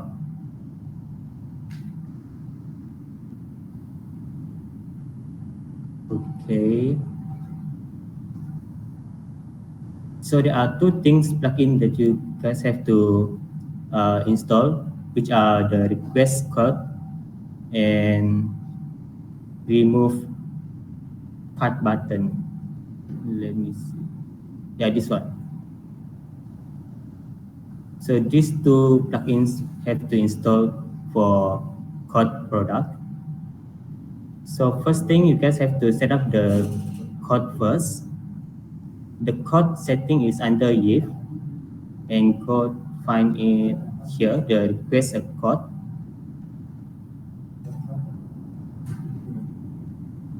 Yeah. So yeah, for this request, this one is for to show the order product. So which product that you already send the request, so it showing in this table. After that, you guys can go to general option to setting the buttons, the functions of the code. And this one first show add to code buttons for to all user, or else you guys can choose for login users or guest users. So general one, just put it all users. And the second is select users rows that can see add to code buttons. So this one, you guys can choose either all users will can see the code button, or only can specific it to admin or customer.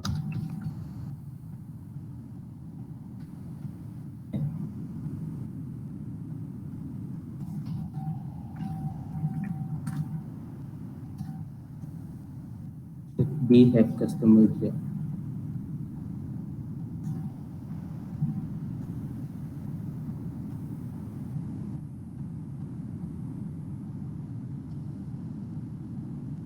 Okay, this one I will look for so just put it all users and show add to code on for all products or only specific products. So which means the all products, let's say the products, the project products is in code. So you guys can choose code, all products. But for, let's say the product only few, let's say like 10 code products, so you guys can choose put in product in exclusion list only. So this one I will show it on the product edit, so you guys can understand more on this one. And for the add to code in out of stock product, so normally we choose for all product, also out of stock, but it's better to choose the show add to code only. Hide add to code on out of stock product. So let's say if the product have no stock, and you guys go to the code, you want to request a code, so we cannot proceed the code because there are no stock to purchase it. And next is show add to code on single page. So make it by default one is yes. And this one you guys can arrange the position either in line add to code or underneath add to code button. So normal one, just put it underneath add to code button. And hide to cart buttons. This one make sure, I think just disable it. Just no, and the high price as well. Because this one, let's say if the let's say the product is code, so you guys can choose this one. I mean, all the product is code product, so you guys can choose this one. But if half, like one half is card and half is code, so do not choose this. Just click it no. And this one also, this one, if you guys want to show the code button on in the WooCommerce page, so you guys can choose this best. And this one, same also, if you guys want to display it on the WooCommerce blog. So by default, just I will choose it no because this one not really this one up. and show add to cart on cart checkout page. So normally we didn't show, we would not show the cart button inside the checkout page. And the last one is after click at to cart the user. So after you send the code product, so it will show you this one or either this one.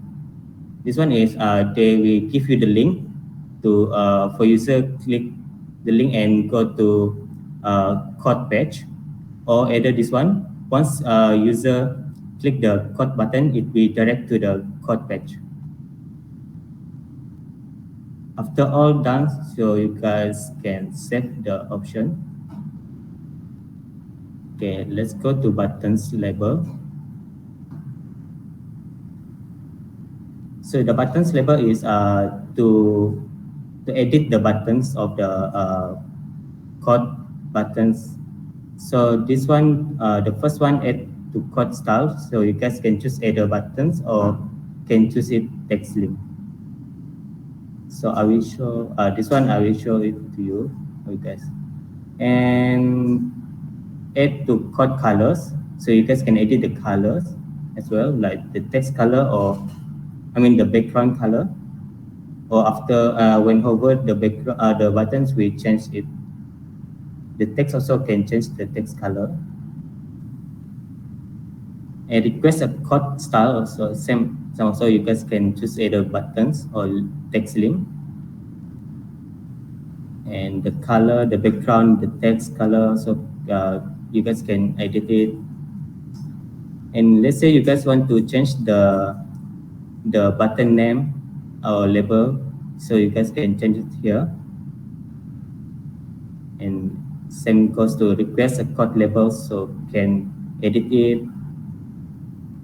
Yeah, and product edit list label can edit it also. This one, the product already in the list label. So this one you guys can change the text line. Yeah, the message. And browse the list label. This one enter the text to show the link that redirect user to the code request list. So this one you guys can this one got link with this. I need to set it first.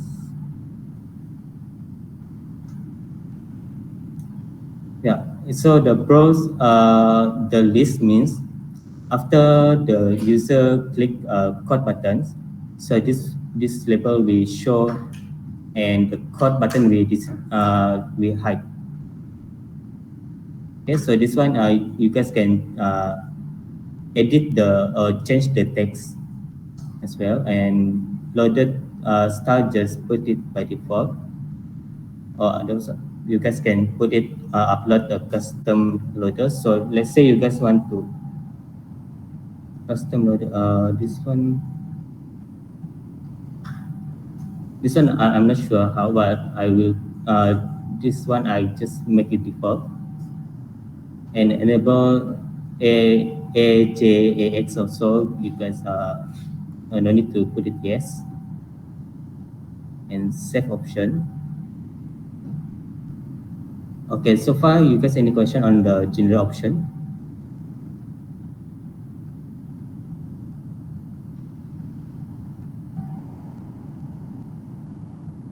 You guys clear on the general option?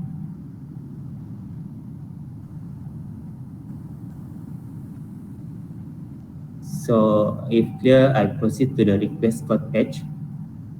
So let's say let's go to page option. Okay, this is the page for request code page. So this is the default page. So we no need to do any custom or do any layout for code. There will be a default code page. Otherwise, you guys can also create a new page for code. So you guys can choose it which the page lah here. So if don't have requests on that create a new page, so just use the default one.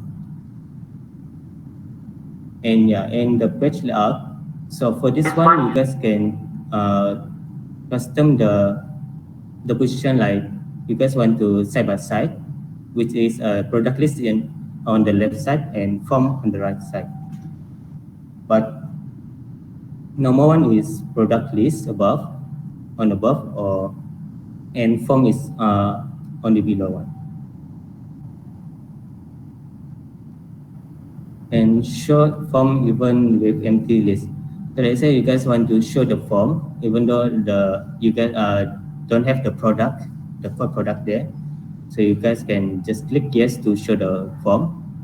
And however, if you guys don't want to show the form, even if the product does not if the core product does not there, so you guys can just not ignore. And yeah, this one, title before form. This is the display on the form. The form I will show you after this, after the setting.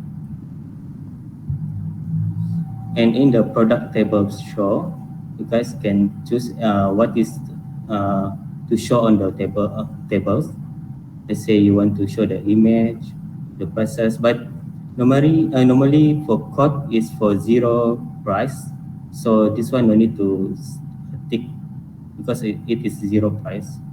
And let's say the product have SKU, so you guys can put a ticket and quantity also, and total amount of single products and total amount of all products. This one can show also if you guys want to show it, the total.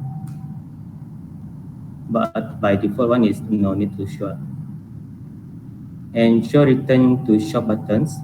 So this one I think should have this return to shop buttons.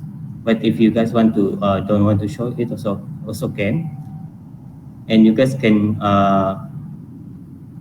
change the label of the button, the text button. And yeah, the default one for the URL, if you click the shop buttons, it will go to shop buttons. So let's say if you guys want to change it from this one, you guys want to change the home URL, also can. So by default, it is return to shop.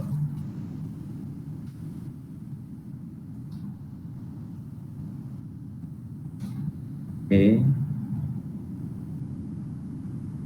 Yeah, and then you guys also can choose either the update list button enable or disable. And you guys can change the label and can choose the clear buttons to clear the information in the codes page. So after request sending, show a simple text message, or you guys can just a detail page code request, or go to specific thank you page. So you guys can choose the thank you page here if you got created one. But if you don't have, just put it a simple message. So if put in simple message, you guys can edit the text what you guys want to put it.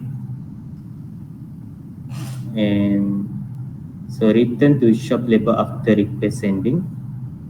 So after request sending, after request sending so the return to shop button will appear. And yeah, as well, you guys can choose the URL. By default one, we go to shop button. Okay, so after done, just save it. And let's go to form option.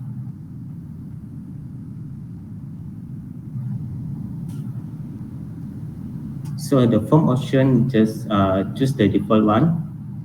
But if you guys have the contact form,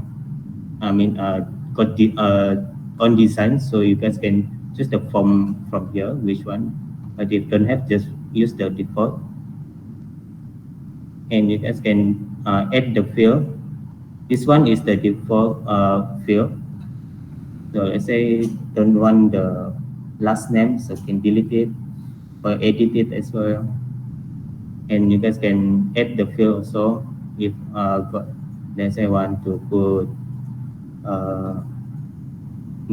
phone number.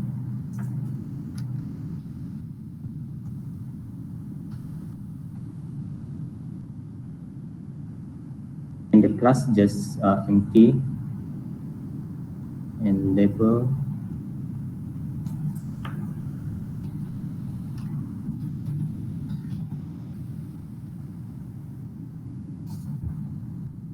And if this required, so just take required and add it. Yep, and it will appear here. And you guys can arrange the form as well. You can put it up. Yeah. So I said there are a lot of mistakes of the form, so you guys can restore it by to default to reset the form. So it will reset for you guys. Okay. And let's go to the default form option, user registration. So don't show a registration option in this form, which means for the guest, so guests can fill up the form, so it won't force the guest to register as a customer. If put here, so there are options for guests to choose either want to want to register as a customer or not.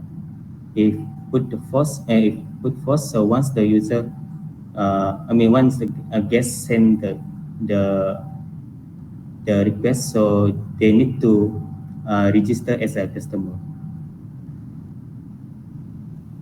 Okay, so this one add the reCAPTCHA to default form. So if want to add the reCAPTCHA, so but this one have to get the side key and secret key from client. So just make it default, just know it. And autocomplete form, so you guys can autocomplete form as well if this one is connected to WooCommerce, so it will automatically run. And that format also, you guys can choose which format that you guys want to show it, either this format or this format, so it's up to you guys.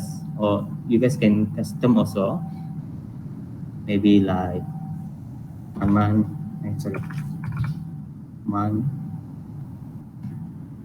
okay, or year, but in this style. Okay, if by default just it will be this one. So for the time picker format, you guys can choose either in 12 hours format or 24 hours format. Okay, so save option. And so we proceed to the code option.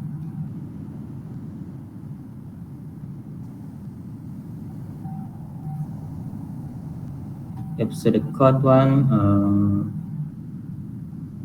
when a user sends a code request, so send it. So this means this one will be user will receive the order in the my account, or either they only direct to the send the email to the admin site. Yes, so by default this one. And we can also set the expiry time. how many days that you guys want to expect the code. Let's say 5 days. So it until 5 days, the code, I said the code haven't sent, the product haven't sent, the code product haven't sent. So the code product we automatically cancel. So and then at default shipping fee also can put this one so that it follow the shipping WooCommerce shipping, the default one. And this one, if let's say the client want to add more costs on the shipping, so we can put this one also to multiple shipping costs. But if they want to use the default one, so disable it. And generate and send codes automatically. Okay, so this one enable to send automatic code with product prices. This code will send automatically. Oh yeah, so this one you guys can set how many hours it will send automatically. So let's say the product that the code product ready in the order. So you guys can say the client can set it like 6 hours. So after 6 hours, it will send to the client. But normally we don't use this one. And show accept button on code. This one, I think this part we look further on next section because this one is after the email. The user will receive this part, but part 1. So yeah, just make it by default. Make sure it is yes, and this one just put it default. And after accept the yes, so the customer will redirect to the checkout page. However, if the customer reject the button, reject the code, the proposal, so the code order will automatically as a rejected. Okay, and this part will just by default. And save option and code PDF. So we have to allow code to be downloaded as a PDF, and we also can put the PDF name. This is the default name given by code plugin. So you use, if you guys want to use the default one also can, but if you guys want to put like specific names, just edit this level. And yes, this one we use the default one. Yes, attach a PDF version to the code email. Yeah, normally we attach this PDF so that the user can easy to download the PDF in the email. Okay, this one just put it table so that can use HTML tables. And yeah, for the email, you guys have to put the logo, the project logo here,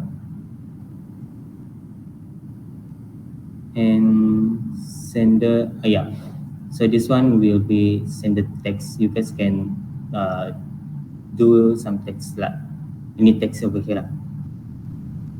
And show code auto, just disable it. In product table, show this info, put it all. Hide total price row. We should not hide the total price after in the proposal one. And yeah, this one you have to show the accept and or reject link inside the PDF. And option text, you guys there are option text for the code footer also. And hide product list in the email content when PDF code is attached. So normally we disable it lah. We have to show both inside the email. Okay, so let's go to code in my account. This setting is for my account code page. Yeah, and you guys can choose the label as well and put the additional label for new request status. So it will show you will get code soon, or you guys can edit it. This one also, yeah, this is a default one, or you guys can edit it, follow what is client want to put inside this part. And hide product prices in all new code details. So enable to hide the product prices in a new code request in my. So normally, yeah, normally we have to hide it because it's a zero price. So we need to show the zero price in the my account.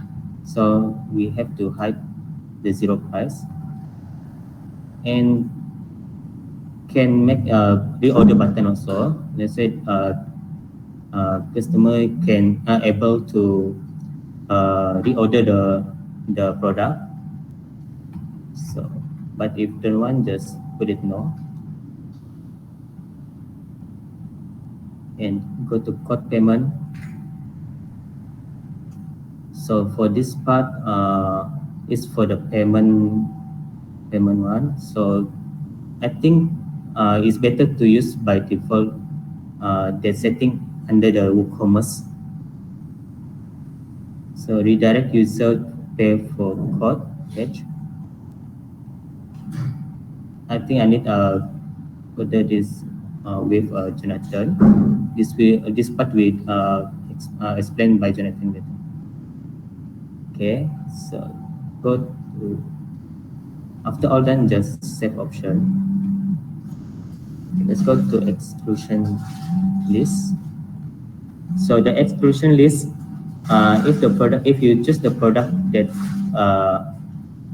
have the code buttons, so whatever the code product will list down over here. Yeah. With that, let's go do the example of product. So just add new.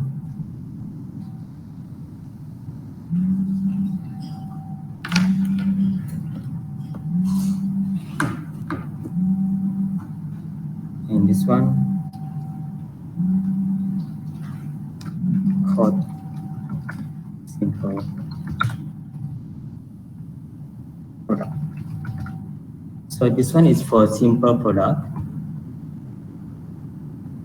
Yeah, and for this setting, you guys have to put it zero price. Inventory. If got any SKU, just put SKU. If don't have, ignore it. For manage stock, make sure it is. For stock status, make sure it is in stock, so that user can purchase the code product. And yeah, user have to tick this one, add code button, to show the code button on this product. So just publish it and review on the front end. Yep, and it will show this this button. However, you guys have to disable this button. So that's why we have installed remove the card button. So to remove the card button, just click this one. The remove card button is under the product data. So find the remove card button and change this to remove button and update it.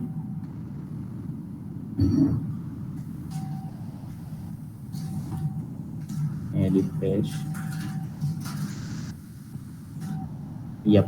So it will be remove the button here. Okay. So let's test on the wearable product.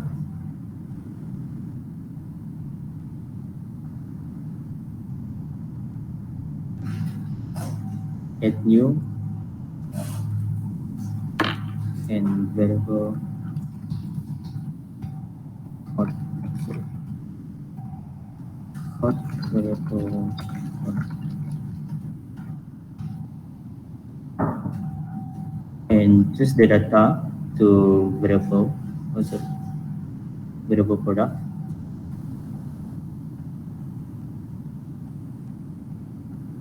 And then add the attribute. Let's say I add one attribute, type A, B, C, and use for versions. Go to version.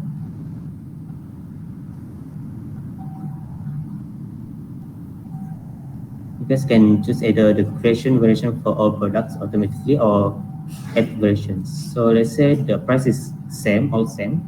So just put it 0, and do not no need to choose which type. Just put any type here.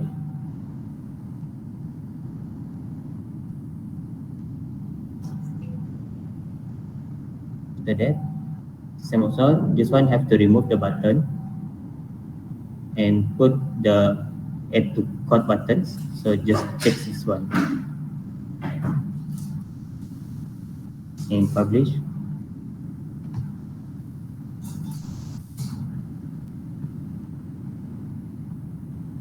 And review it from front end. Yeah. So you guys have to choose the option first before clicking the cart button. So let's test the cart button. So just click the cart button here, and it show these two texts. Okay. So the message is here: product added to the list, and this one is the link. Browse the list. So yeah, this one go to cart page. So this is the cart page, the default cart page. So yeah, we choose the product is above and the form is below here. Okay, same goes to here also. You guys can just test this one and browse the list. Yep. So it will display it like this one. Got a product page, name, and quantity. So let's say you guys want to update the quantity. So just update it here. And make sure update the list so that it will update the product. And okay, this is the form that that you do before this, but this one is default one. So let's say you guys want to put the phone number, so you guys can go to the setting again, this setting, and go to the form. Sorry, yeah, the form. So you guys can add here the number.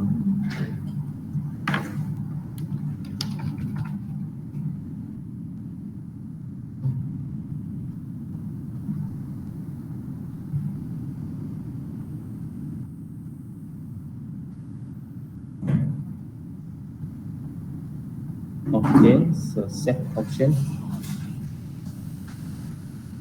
So this form will be updated. Yeah, so here is the number. Okay. Or before, yeah, it's correct. Okay. However, the got mistake on the shop page, which are on the quick view. There is quick view here. Okay. For example, this one on the quick view, it show the add to cart. Okay. So yeah, I go to general option again.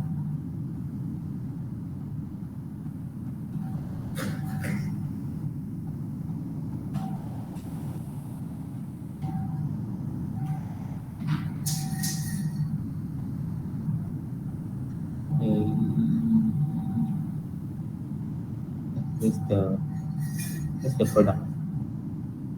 Let's go to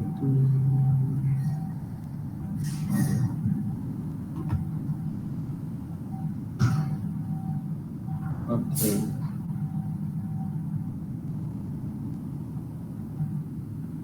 Wait,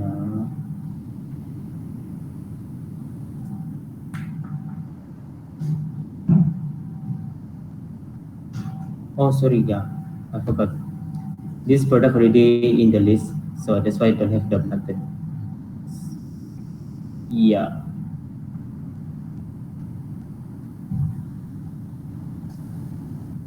So it will show the add to cart here, the button, and on the quick view also the add to cart. But the add to cart does not hide, so this one need to put CSS. So go to CSS.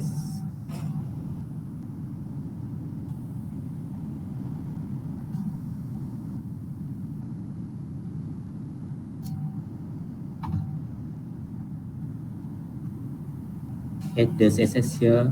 The CSS is this one.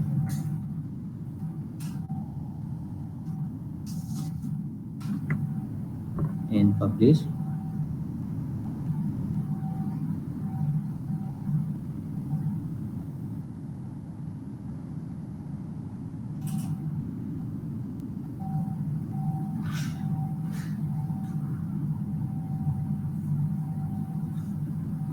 Wait, sorry. This one.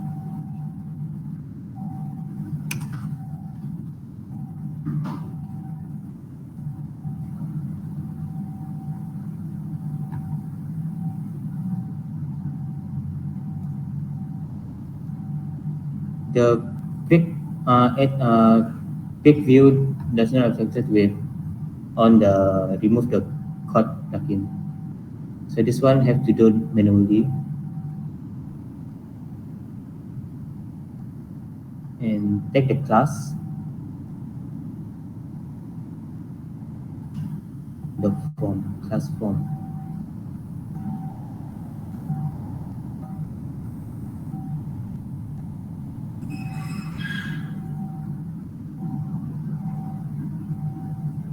This one.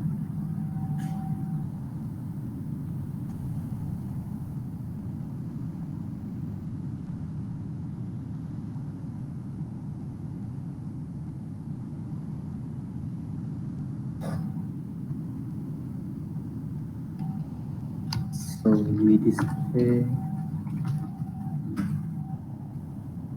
the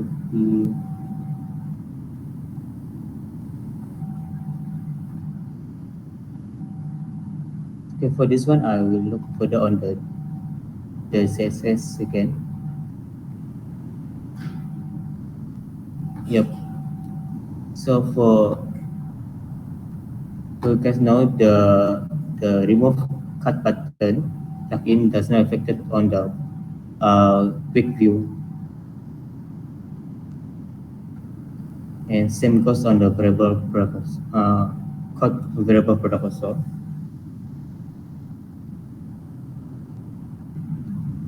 So for change the zero price, we have to change it under the theme editor here.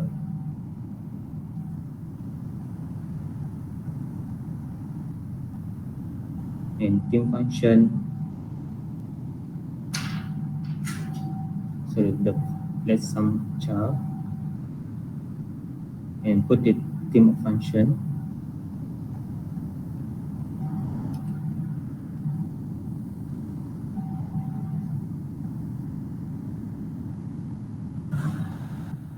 Okay, and then put the function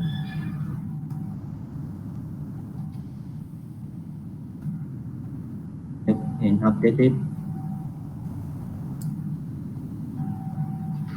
So the zero price we change to A.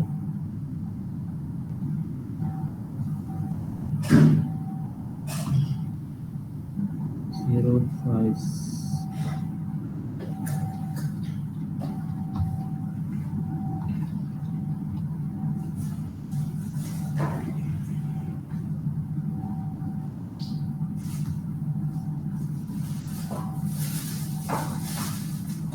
Oh, I think,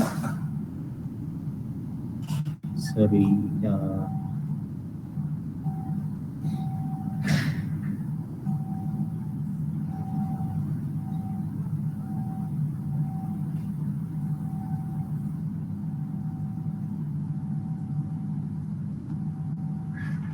okay, so this one I supposed to be change the text, the zero price photo all available upon request.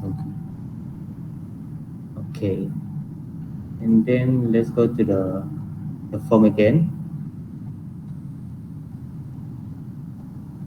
So this is the form.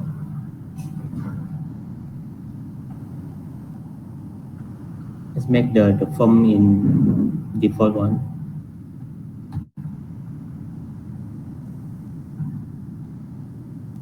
Yep. So this is the form. Just put the name, testing, and email.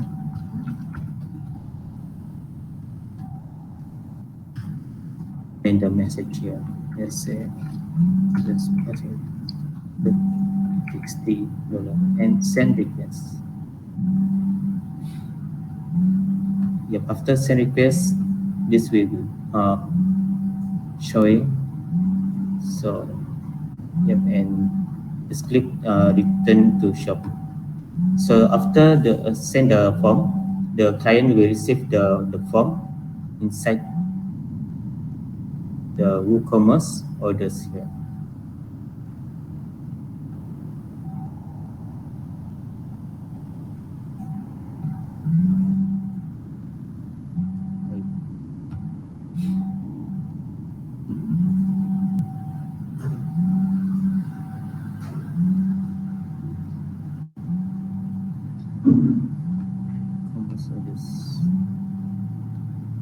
Yep, it.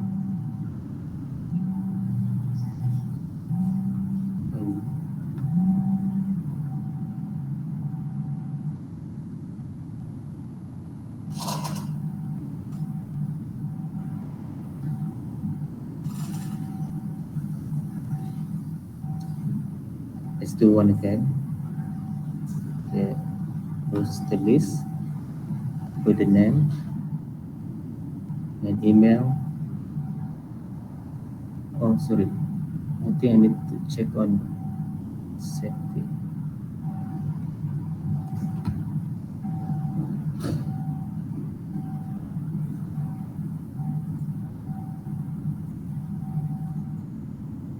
Okay. So I'll fill up the form again. Send request. Yep. So it will show be like this. So here, this is the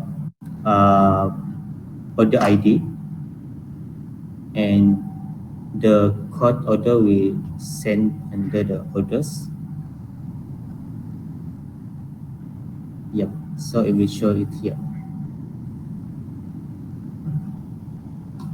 So for this setting, maybe we can have another section on the process of the on the code payment process. I think so far the setting is that one.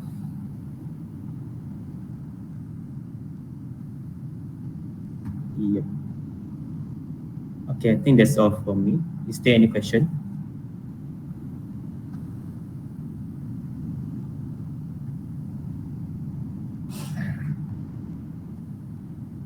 Oh, sorry, one more thing. On the my account, yeah, I forgot to show you guys on the code.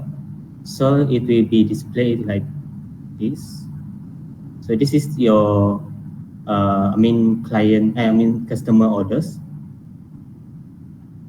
And here all the details of the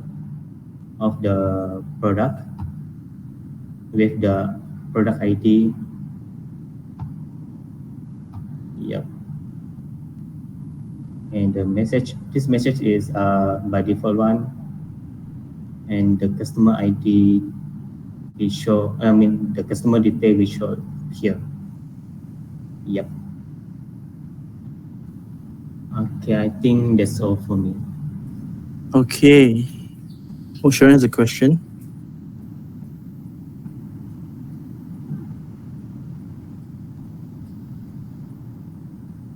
Okay, sorry for the CSS and PHP function. I will look further again, and I will test the function as well. If the function is okay, I will send to you guys.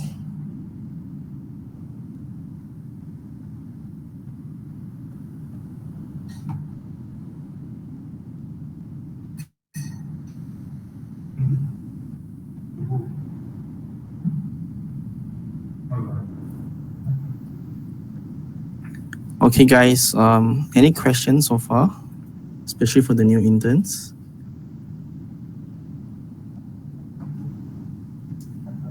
Hello, interns, still there? Processing, huh? Okay. Yeah, so I understand this is quite overwhelming, especially for the first session. Yeah, so I understand if most of you don't understand what's going on at the moment.